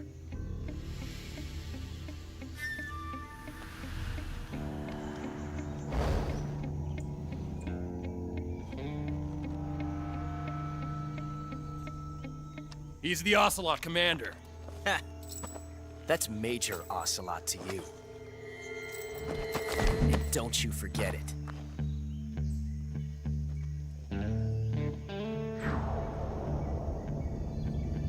Sokolov is ours. Now get out of here. And Ocelot never lets his prey escape. What?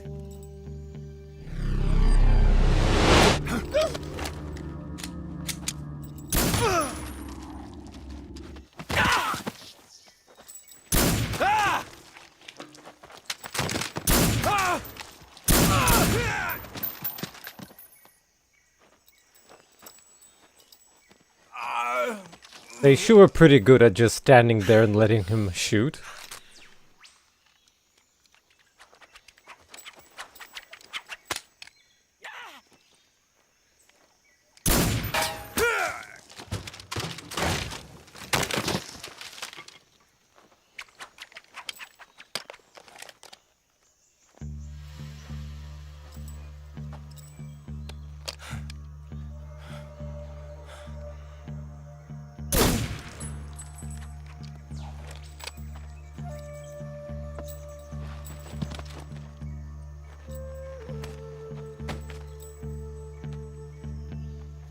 I can't say it feels good to kill a comrade, even if it is for the Gru. Sokolov, take cover.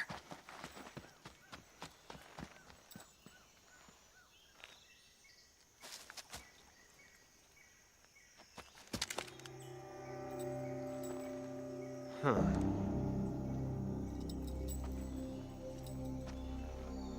You're not the boss, are you?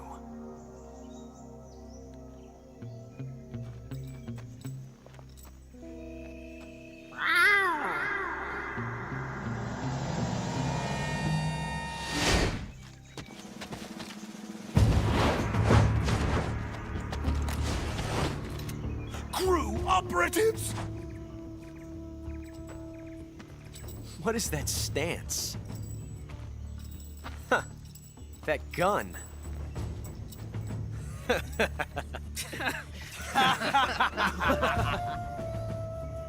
If you're not the boss, then die.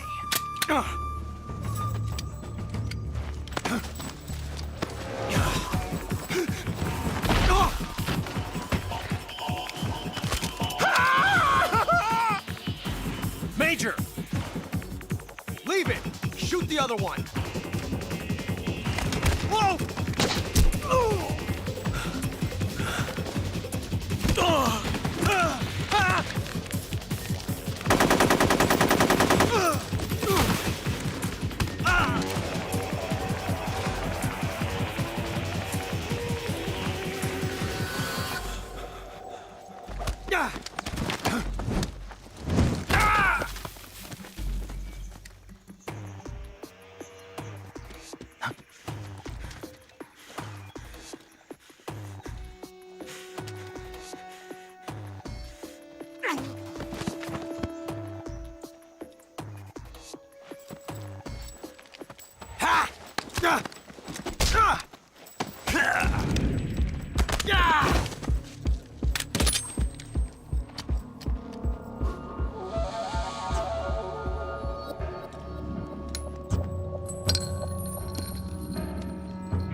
You ejected the first bullet by hand, didn't you?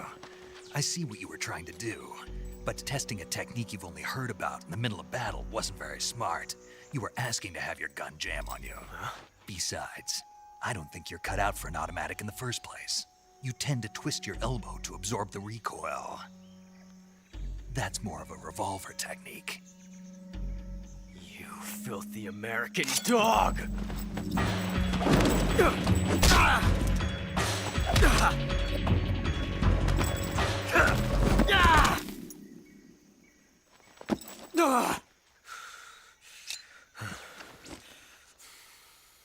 But that was some fancy shooting. You're pretty good. Pretty good.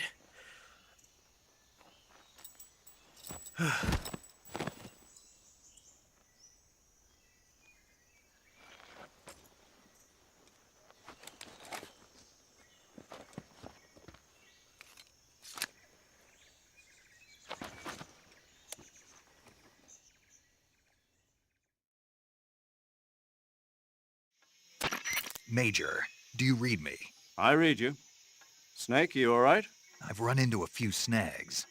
These guys were after Sokolov too. Apparently they were taking orders from a GRU colonel named Volgan. A GRU colonel? Part of an internal Soviet power struggle, according to Sokolov.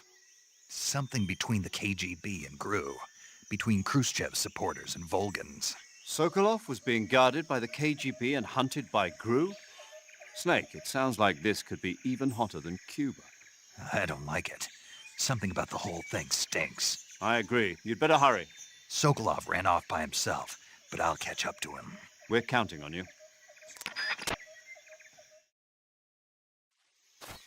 Well, I guess this would be the place to wrap it up then, since you have to go to bed. That area is home. Do you want to save?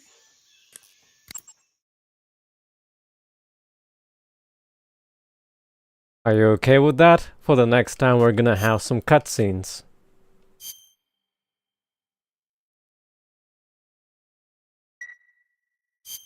Snake, have you seen Earth versus the Spider? Nope.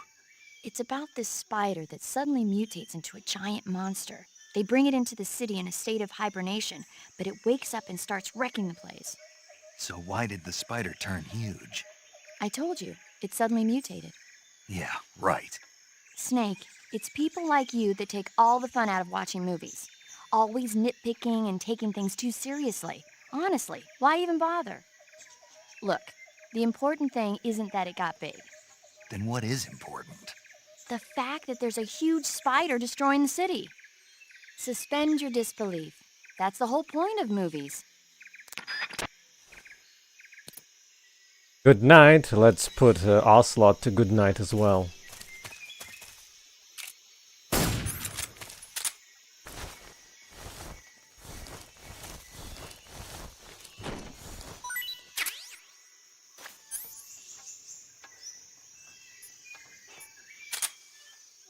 Hello there, Buns.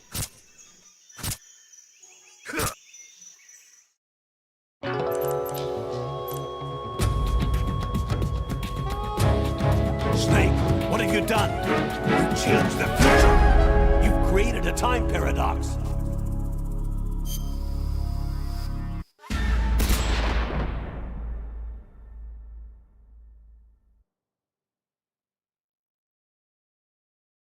So how goes it?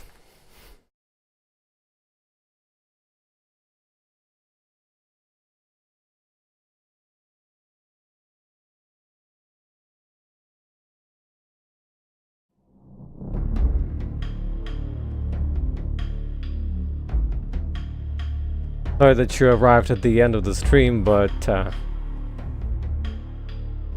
was nice seeing you. And maybe, yeah, and maybe at the next weekend, at around the same time, at around next Sunday, we could continue. So thank you for stopping by and good night. Have a good day, if it's not a night. Or an evening. Bye bye.